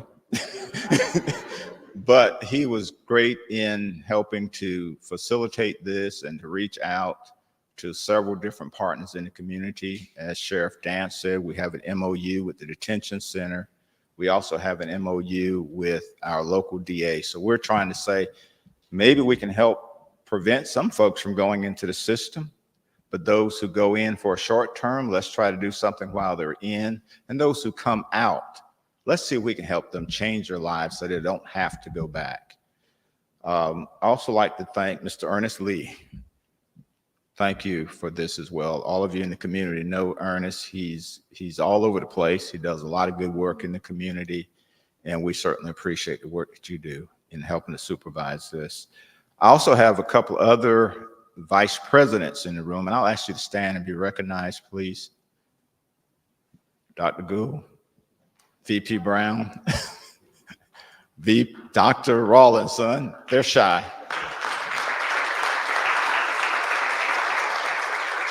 So the reason I had them to be recognized is because they think enough of this to be here today and to take all of this in, as well as other staff members from Pitt Community College.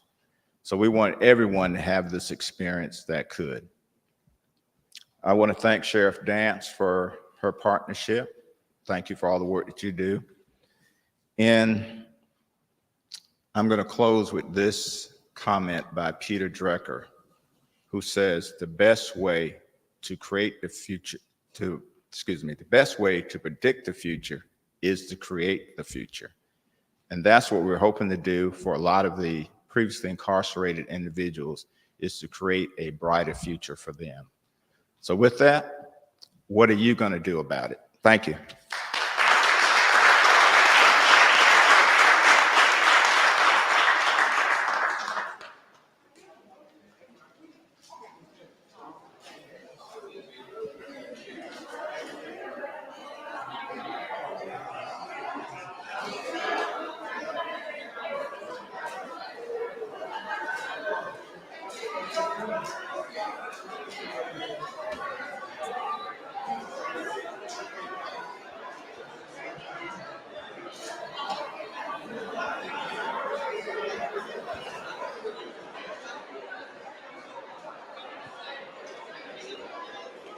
All right, as you can see, we have concluded here today with some awesome remarks from the higher ups, from the top. There is no bottom here today. Everybody won. It's a classic example of empathetic points of view, political points of view. Some are even looking at legislative perspectives on how we can make the reentry process more streamlined, how it can be more effective. Some expressed that they were enlightened about a lot of aspects just through the frustration. Some recommending different points of view, such as creating databases or continuity type suggestions between agencies. It's been a very powerful day. We want to thank you for watching. If you're watching the rebroadcast, by all means, you're in for, you have had a great time up until now. We definitely want to thank Pitt Community College for their brevity in bringing such a program. You just heard the Pitt Community College president speak and give out all of his thanks and all of his, show his appreciation. That's from the top. Also, you heard Brother Ernest Lee, who is probably the most active cheerleader for this organization I've ever seen. I just had the pleasure of working with him and other staff today. My first time working with them. It's been great. I'm looking forward to working with them on other projects. And I believe we're going to get a couple over other soldiers that's been working the whole time. I met this young lady earlier. I only got her name, but I've been seeing her all over getting it done. So, hey, we're about to introduce you to her. Share with us what you had going on and what you've seen in us today. So my name is Tashika Thickman. I work with the Pitt County ReEntry program. So what we do is we provide services for those individuals who are justice involved. So either when they come out of jail or if they're on probation or parole, we try to help them to kind of get back on their feet. So there's certain services that we provide. We can help them to try to find a job. We give them job leads. We can help them to do a resume. If they need help with transportation, we do have bus tickets. If they need assistance with housing, we don't necessarily give them a house, but we have transitional houses. So we partner with people in the community for help with transitional housing. And not only that, but because we partner up with Pitt Community College, we are able to help them to get their feet in the door so they can get a GED or some of those occupational training classes. So that's kind of what we do. And so, yes, we're here today. We work very closely with Pitt Community College to do this simulation so that other people in the community can kind of see the importance of trying to help those who are just getting out or who are on probation and parole. Thank you so much. I waited until the end, and the was yet to come. Thank you once again. All right, well, we started out today asking for a forecast of what we thought would happen and how well it would go. And now we want to get some, a post interview to see what you thought.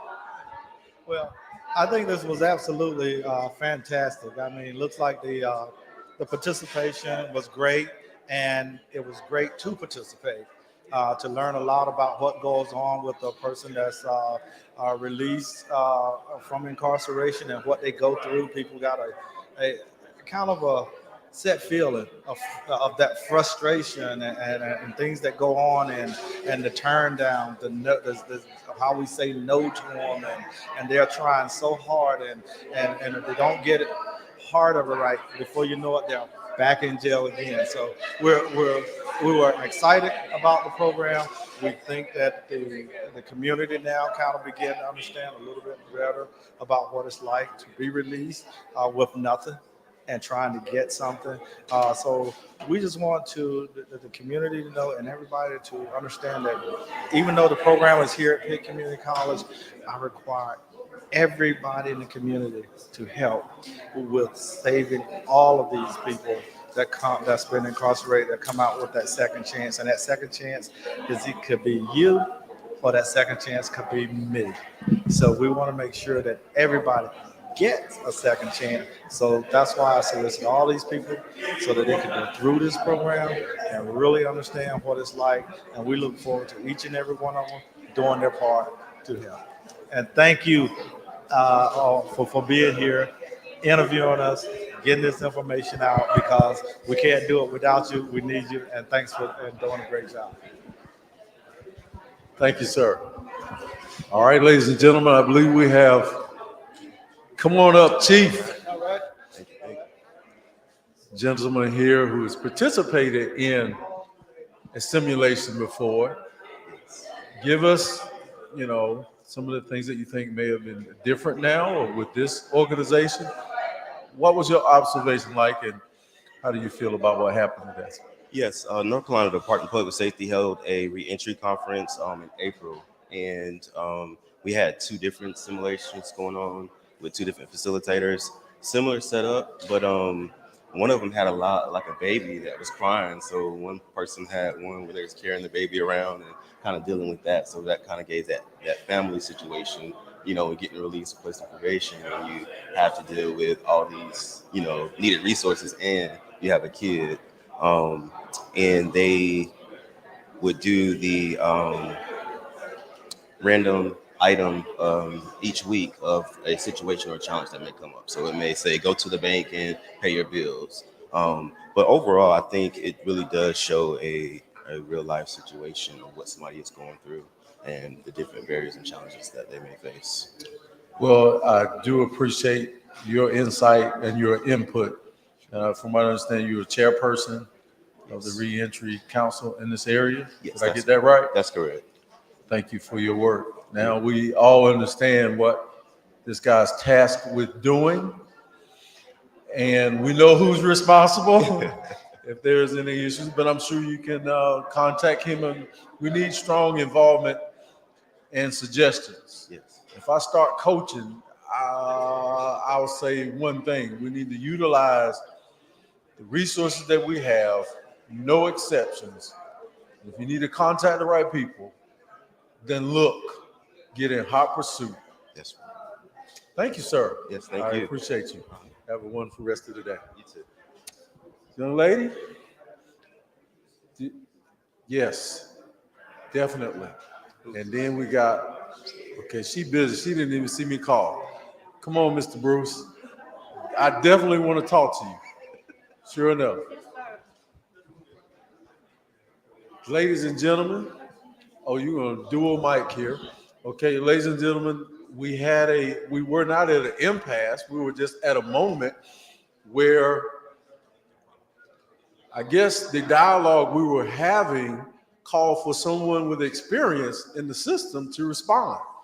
And this young lady stepped up and she said, I've lived this cycle, but I'll let her explain to you what she explained to us, and then look forward to the next interview with Dr. Bruce. But at this point, I want you to hear some of the things that you shared that could sort of help someone that's watching to be sort of patient and understanding that you witnessed us working on the process. And Yeah, so I have lived this simulation. I've been in prison twice, and when I got out of Raleigh Women's Prison, I came to Greenville. They gave me a paper ID. When I got here, I went to the DMV. They said, no, you have to go to Social Security office and get your Social Security card first. So I went to the Social Security office, had to take public transportation. I didn't have any money. I was dependent on friends and family. So I went there, done that. They said you'll receive it in the mail. So I went to social services, and because of the class of felony, I had a class H felony for sale and delivery. So I have to wait 6 months for food stamps, any kind of assistance. 6 months? Yeah, because but you had done your time. Yeah. Why was this a post it's a punishment? law. It depends on your class of felony. A higher class of felony than mine is totally denied food stamps. They can never get food stamps.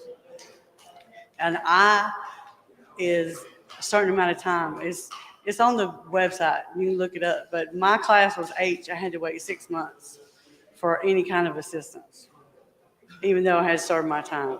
And it took me 2 months to get all my proper identification before I could even start applying for jobs. And because of my criminal record, it took VR 3 years to find me a job.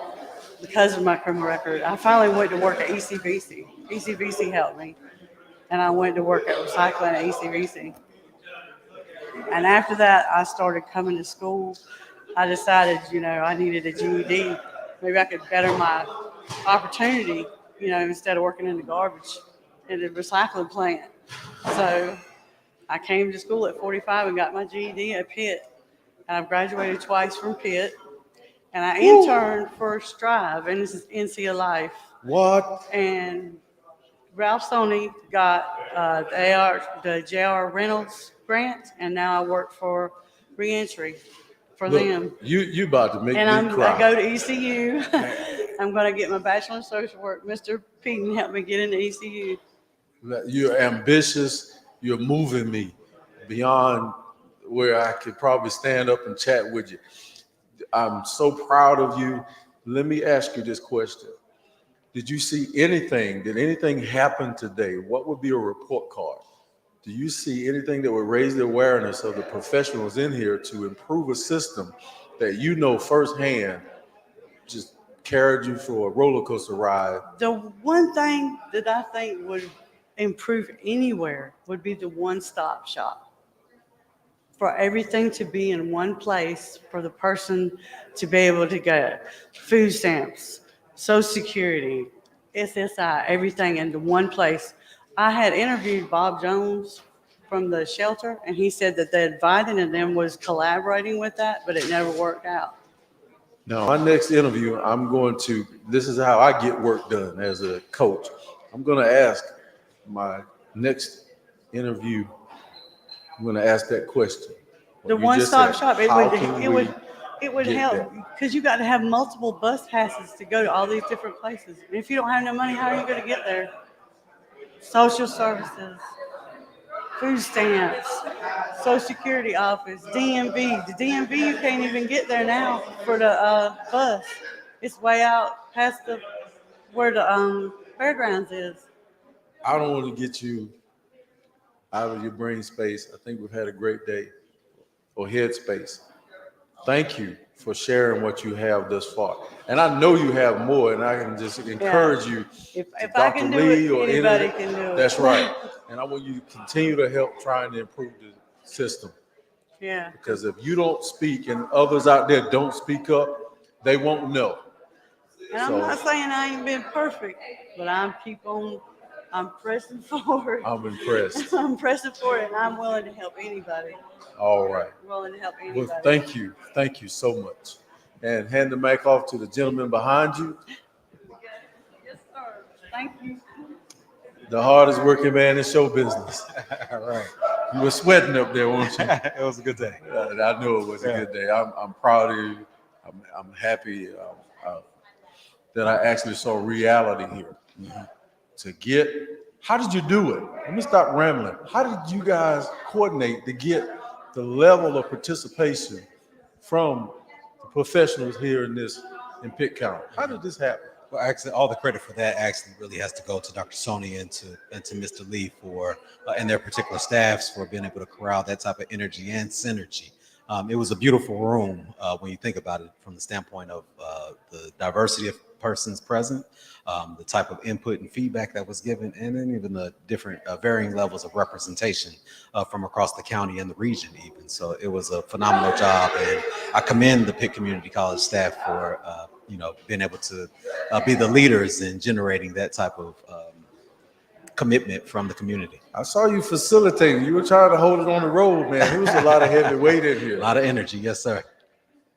From your observation, from how we participated, how do you think we did? Do you think it, based on the questions you were asking and the feedback you were getting, the response, you got the sheriff to stand up and talk about her program and how it's recognized nationwide and locally and statewide.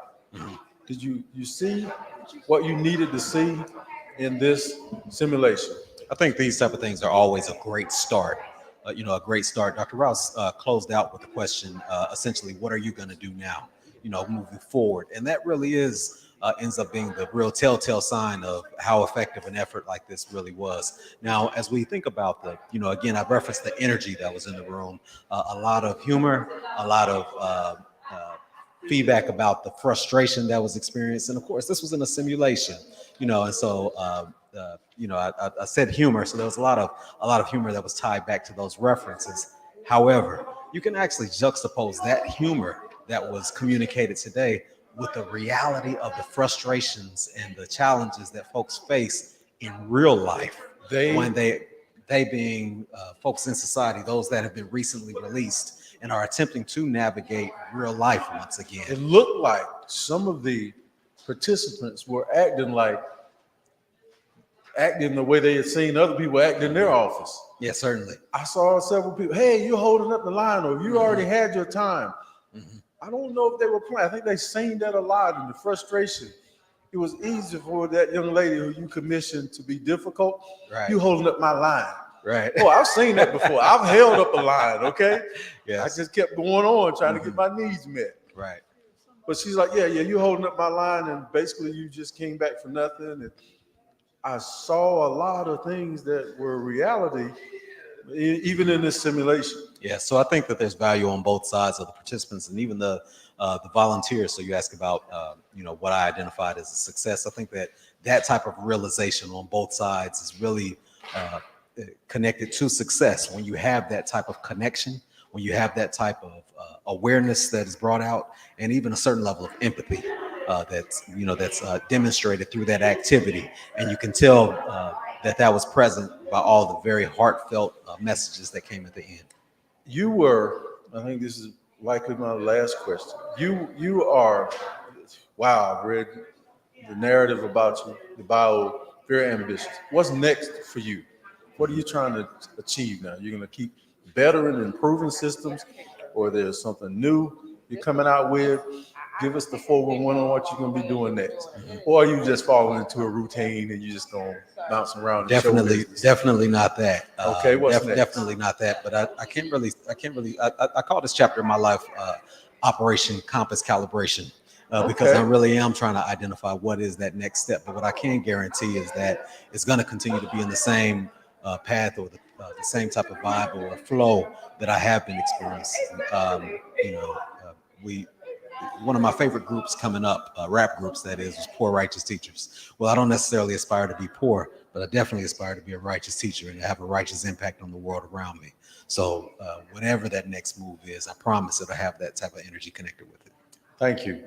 Well, we do appreciate you and your time and the energy. I've enjoyed watching you. I've enjoyed working with you. Don't hesitate to call. a fellow brethren that will get on the same bandwagon with you. All right, Thank excellent. you. Thank you very Once much. again. All right.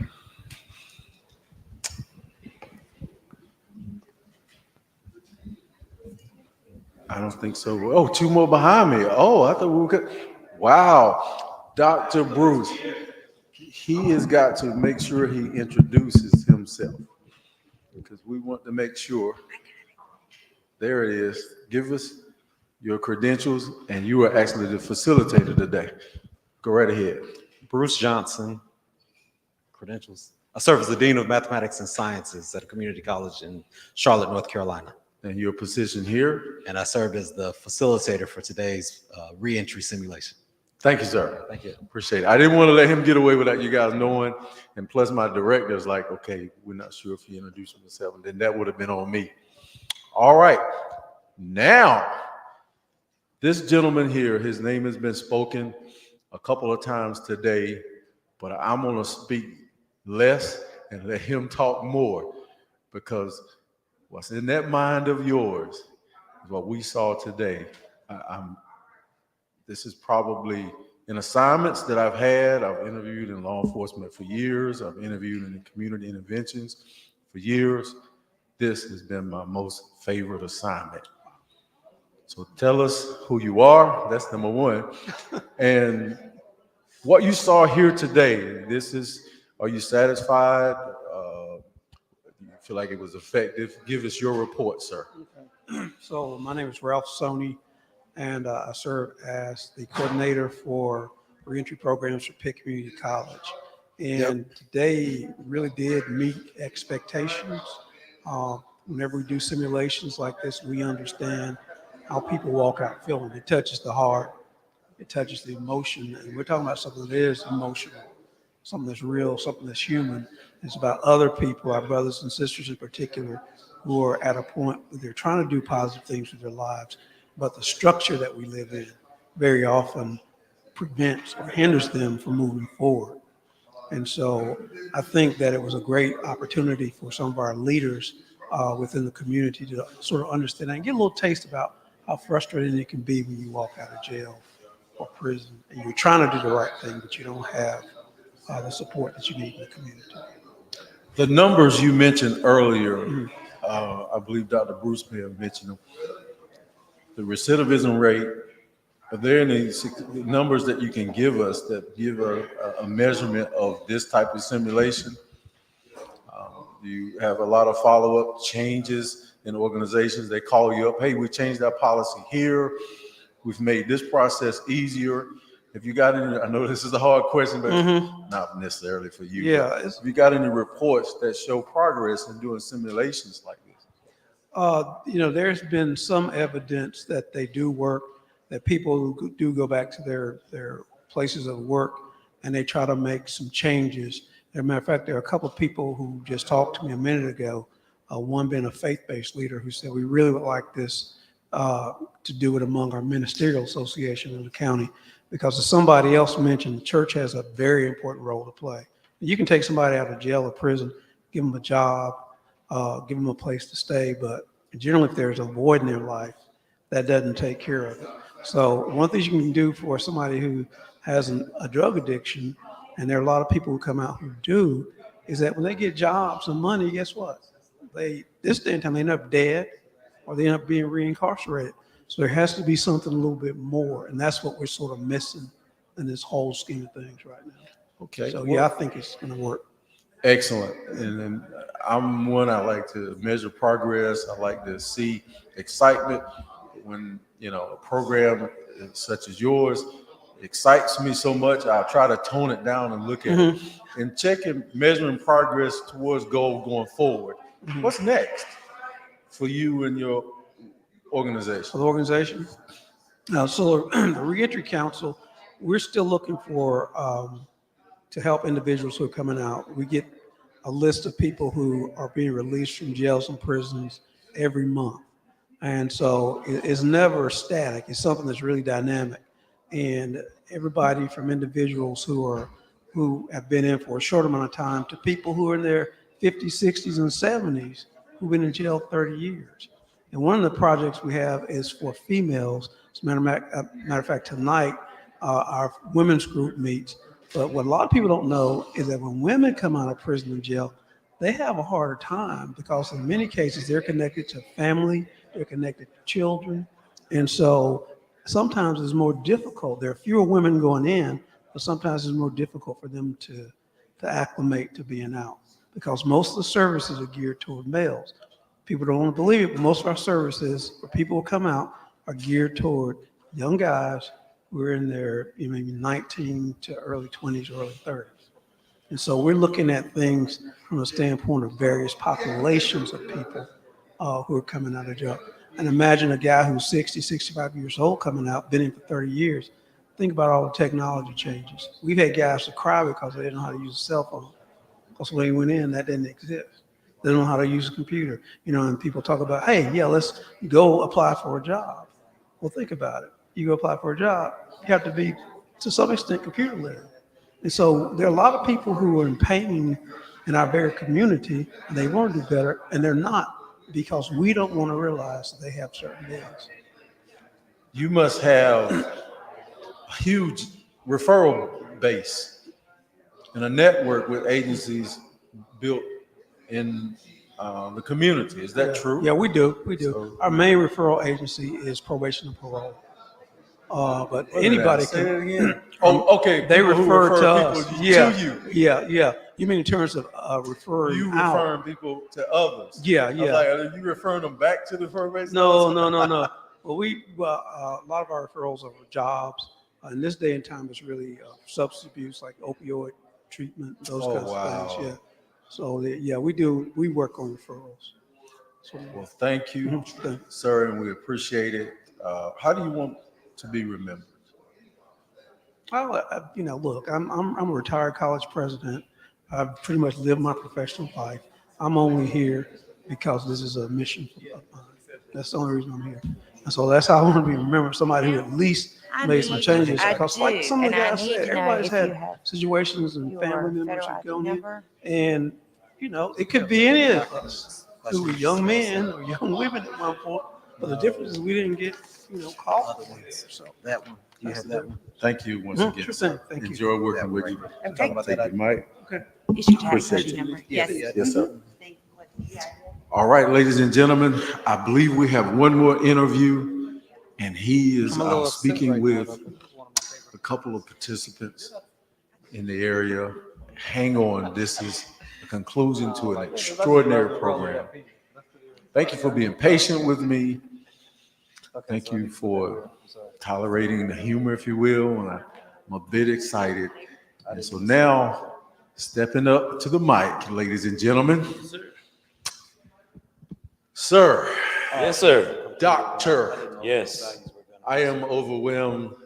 I'm very impressed with a very tangible program where I believe you're going to make a difference. But it's not what I think. You guys brought this together. Tell me a little bit about how. I asked this question earlier. How did you bring such a diverse group in here? I know it took a whole committee. How long was this planned? Or it did. Well, we received some dollars. I do want to say this. I want to talk about our effort with adult learners. We received some grant funding from the North Carolina Community College System, John and Belk Endowment. And the goal was to reach out to adult learners. And so we've been doing that. When I say adult learners, I'm talking about those 25 and up. And we really wanted to re-engage that population back into Pitt Community College. And then when you go a little deeper into the adult learner, we looked at what about the justice involved adult learner? So we drilled down just a little bit more to talk about, well, who's working with that group? And we know that Dr. Sony and his team, who you just talked with, they've been working with the adult learner ReEntry program since September 2021. And as a result of that, I was thinking, wow, we have these dollars here. Why don't we invest them in bringing together people who works with this particular population, with the justice involved population. And not only that, those of us who may not work very closely with this population, so that we can get a really good understanding of what it's like to have been justice involved. And so that's kind of the thinking around it. So I worked close to Dr. Sony and gave him a few names of folks that I thought might need to be at this. And then, of course, he had a very a powerful, strong list as well. And so we put those names together, and that's how we came up with the adult learner, really the PCC reentry simulation today. I've been involved in some conferences in the past. I've been a reporter in the judicial market for quite some time. Yes, sir. This is the most diverse group of power that I've seen. And I'm gonna use the word power, right? Yes. Yes, they do have power of our lives. They make a lot of decisions for us. One of the most diverse groups I've ever been involved in. And I personally want to thank community college. I've enjoyed working with you guys. What did you get administratively? What did you see? Do you feel like there will be some procedural changes? You know, you participated yourself. I saw you frustrated. I participated. My name was Anna in this process. Okay. I had gotten a felony there. I had other issues. I'm gonna tell you, I was frustrated. I mean, I know, and see the deal about this particular simulation is, after 2 hours, I'm going to be able to walk out of here with Dr. Smith on my name badge and assume my life. But Anna, is a real person, or has been a real person who, there's frustration going on, whether it's housing, whether it's, going to the bank and I didn't have a state issued ID, or, trying to get a job, or, wanting to donate plasma, but then I couldn't do that because I didn't have my IDs and things like that. So what I learned is, again, and I said this earlier, but even more so, to have that compassion and understanding and listening ear, that when somebody's trying to tell you about their situation, you don't just look at it like, oh, you don't want this. I mean, you're not serious. No, they're telling you a real hurdle, a real challenge, a real barrier to them entering college or entering the workforce. So I think even more so now, I'm even more compassionate and really more passionate about helping remove barriers and burdens from this particular population group. And so that's what we do here at Pitt Community College. We educate and empower people for success. And oftentimes, President Rouse, he'll even quote Dr. Dallas Herring, who's known as the father of the community college system, when he says, what we do is we take people from where they are as far as they can go. And that's what we endeavor to do. We come where you are. You don't have, we're not trying to get you to be where we are. We're coming to where you are. And the goal is to take you as far as you want to go. And that is the motto here at PCC. And that's what we endeavor to do with our adult learners and with our justice involved population. Sir, I appreciate you. Any final words for someone who may be watching, Right. that they're, maybe skeptical about, are these guys real out there? Or maybe I should go just to get the money, or join some program, any final words on the school? Yes, sir. I think the takeaway and really what I want to leave the viewing audience with and the listening audience with today is that Pitt Community College can be that launching pad. And you don't have to be on this journey by yourself. We have people here who are just as passionate, who have been through some of the same situations that maybe our audience listeners is hearing about. And we understand. And if we don't understand, we'll find out those services and those people who may understand your situation to get you the help that you need. One of the things we talk about, and I got to say this about the adult learner population, is we want to individualize and customize the learning experience for each person. So we don't have a broad perspective over our students. What we want to do is each student that comes in this door, we want to develop a program, a learning opportunity for that individual. And that's what's special. I mean, yeah, we have comprehensive programs, but we also are wise enough to understand that all of this out here may not work for everybody. So we have to drill down and individualize and customize our training and our programs and our educational opportunities for each individual. And so that's what we endeavor to do. I have to do this. What's next? I don't want to miss what's happening out here. What's next? on Well, your I'm already talking to Dr. Sony about doing this again. And we heard in this opportunity, we heard about maybe the faith-based community and how churches and maybe other community workers, how this exercise might be good for the faith-based community. So I can see something like this really happening out in the church and the faith-based community. So keep your eyes on us, because this is the beginning. Right here, ladies and gentlemen, you heard it. This right here. Yes, sir. Yeah. Thank you, sir. I appreciate Appreciate it. you, sir. It's been a pleasure Thank you. working with you. Absolutely. Food was great. All right, I'm glad to know that too. Appreciate y'all. All right, you guys. Well, we want to close things out. I'm going to walk over here to Miss Karen Sterling. Karen Sterling, and get the update on the board. So if you guys will follow me, excuse me for turning my back. I am going to, and she is erasing. She has got highlights and zigzag. Wow, no wonder she didn't let me touch this board. She does not make mistakes, ladies and gentlemen. Okay, the ReEntry simulation, understanding the justice. It's a subtitle. And let me go over here to one of the first things I noticed that she drew is jail is real. And she's just been handed a mic, so now she can explain a couple of things.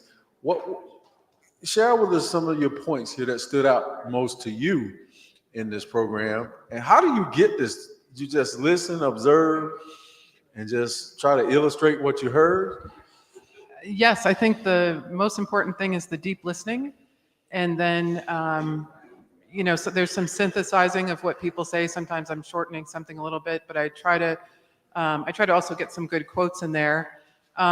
This was just I just needed to have this here because we had it on the screen, and just to kind of, it's that serious message, that it's real.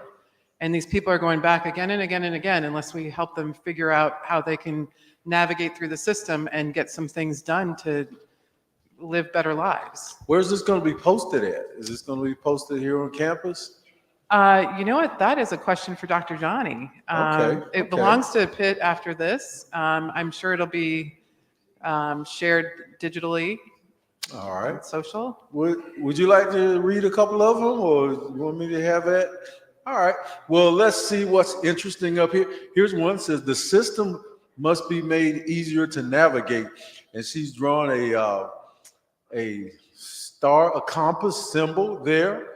That is interesting. So I could tell you when you probably drew that one when a couple of people were talking. Get involved, connect the dots, think about how you can help. Yeah, we're talking about continuity of the system.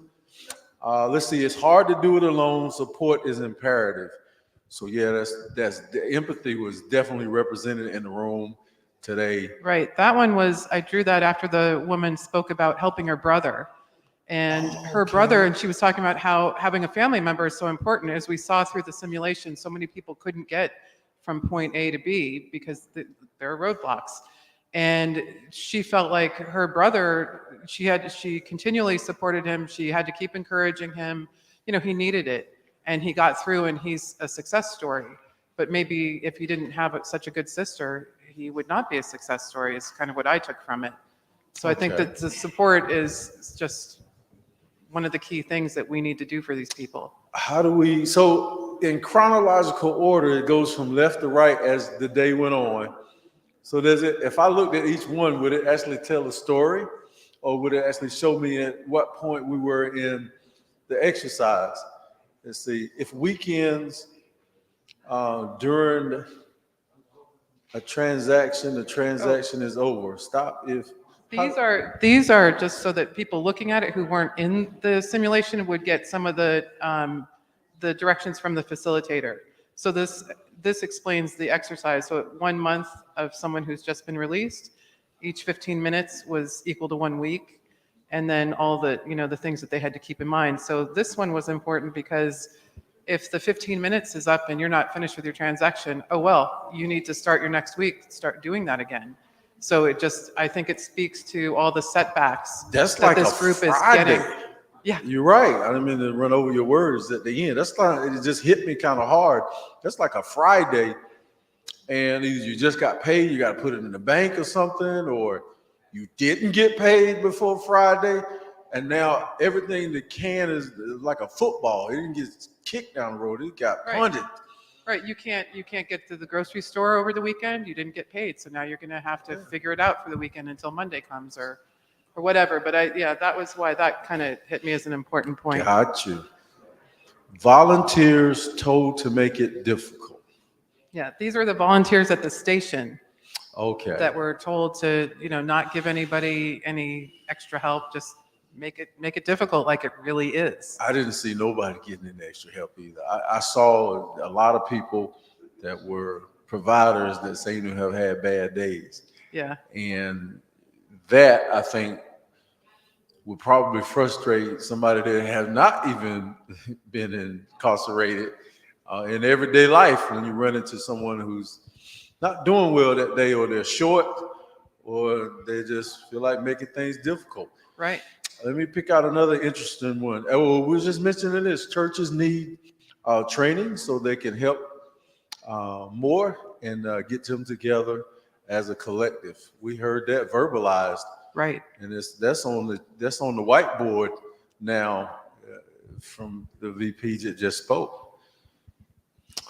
Yeah, that was a pretty passionate exchange right there. Oh, no doubt. Dysfunctional families, substance abuse, mental health, there are big challenges.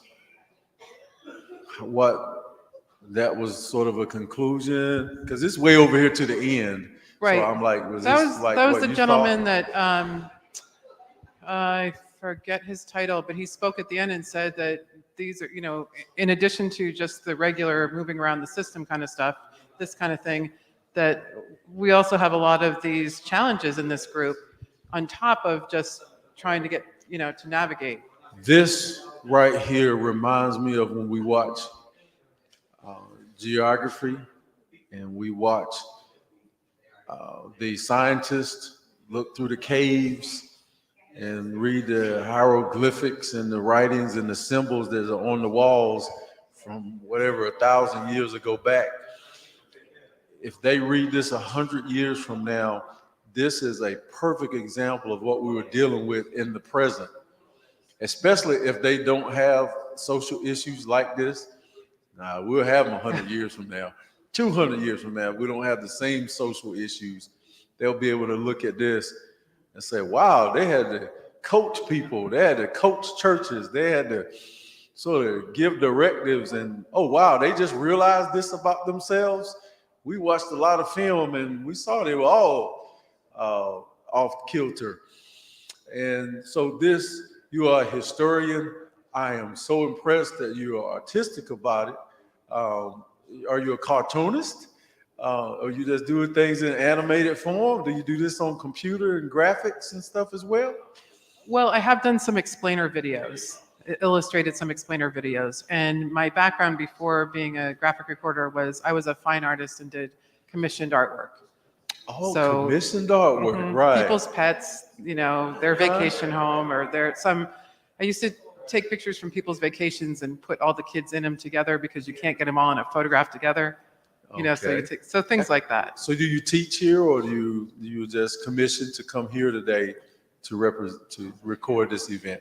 Right. Now I'm a full-time graphic recorder, and so I go to all kinds of events, from big conferences to strategy sessions and board meetings and that sort of thing. And so, yeah, so I capture whatever is being discussed in the room. Impressive. Thank you. I would like to go to a food conference that you do. I can see all the food you put up there. That might mean I'm hungry. Yeah. It has been a pleasure. Thank you so much. Thank you. You have summarized everything. Ladies and gentlemen, Miss Carolyn Sterling, drawinginsights.com. You represented Pitt Community College and today very well. Thank you very much. Thank you for having me here. You are welcome. And I am, again, still excited. I don't know how I'm going to come down from this day, but I do appreciate your attendance, whether you're watching this today or you're watching the rebroadcast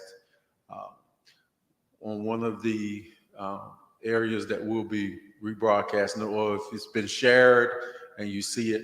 Thank you for clicking on the button.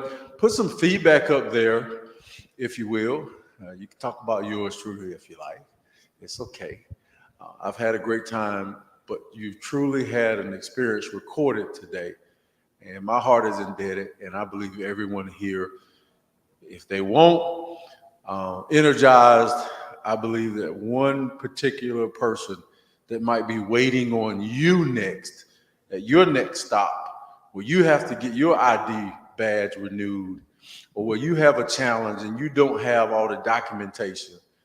I hope that that clerk, that customer service rep, or when you appeal a decision and you get in to see the manager or the director of a particular agency, I hope they were one of the ones that were here today, and that they can kind of somehow in a make pretend world see that they have been in sort of like a place kind of like talked about where you are. Get it? Ad-lib my way through that. Hope they can identify with some of their frustrations at least. So thank you very much. I believe we're closing. I believe I'm gonna look over at my director, and she's giving me that guillotine thing. It's like kill it, but not really. All right, love you guys. Appreciate you. This has been Pitt Community College, a joint venture between Pitt Community College and the local ReEntry Council, and we have just presented to you a ReEntry simulation. Thank you once again for joining us. I'm Vernon Garrison saying so long.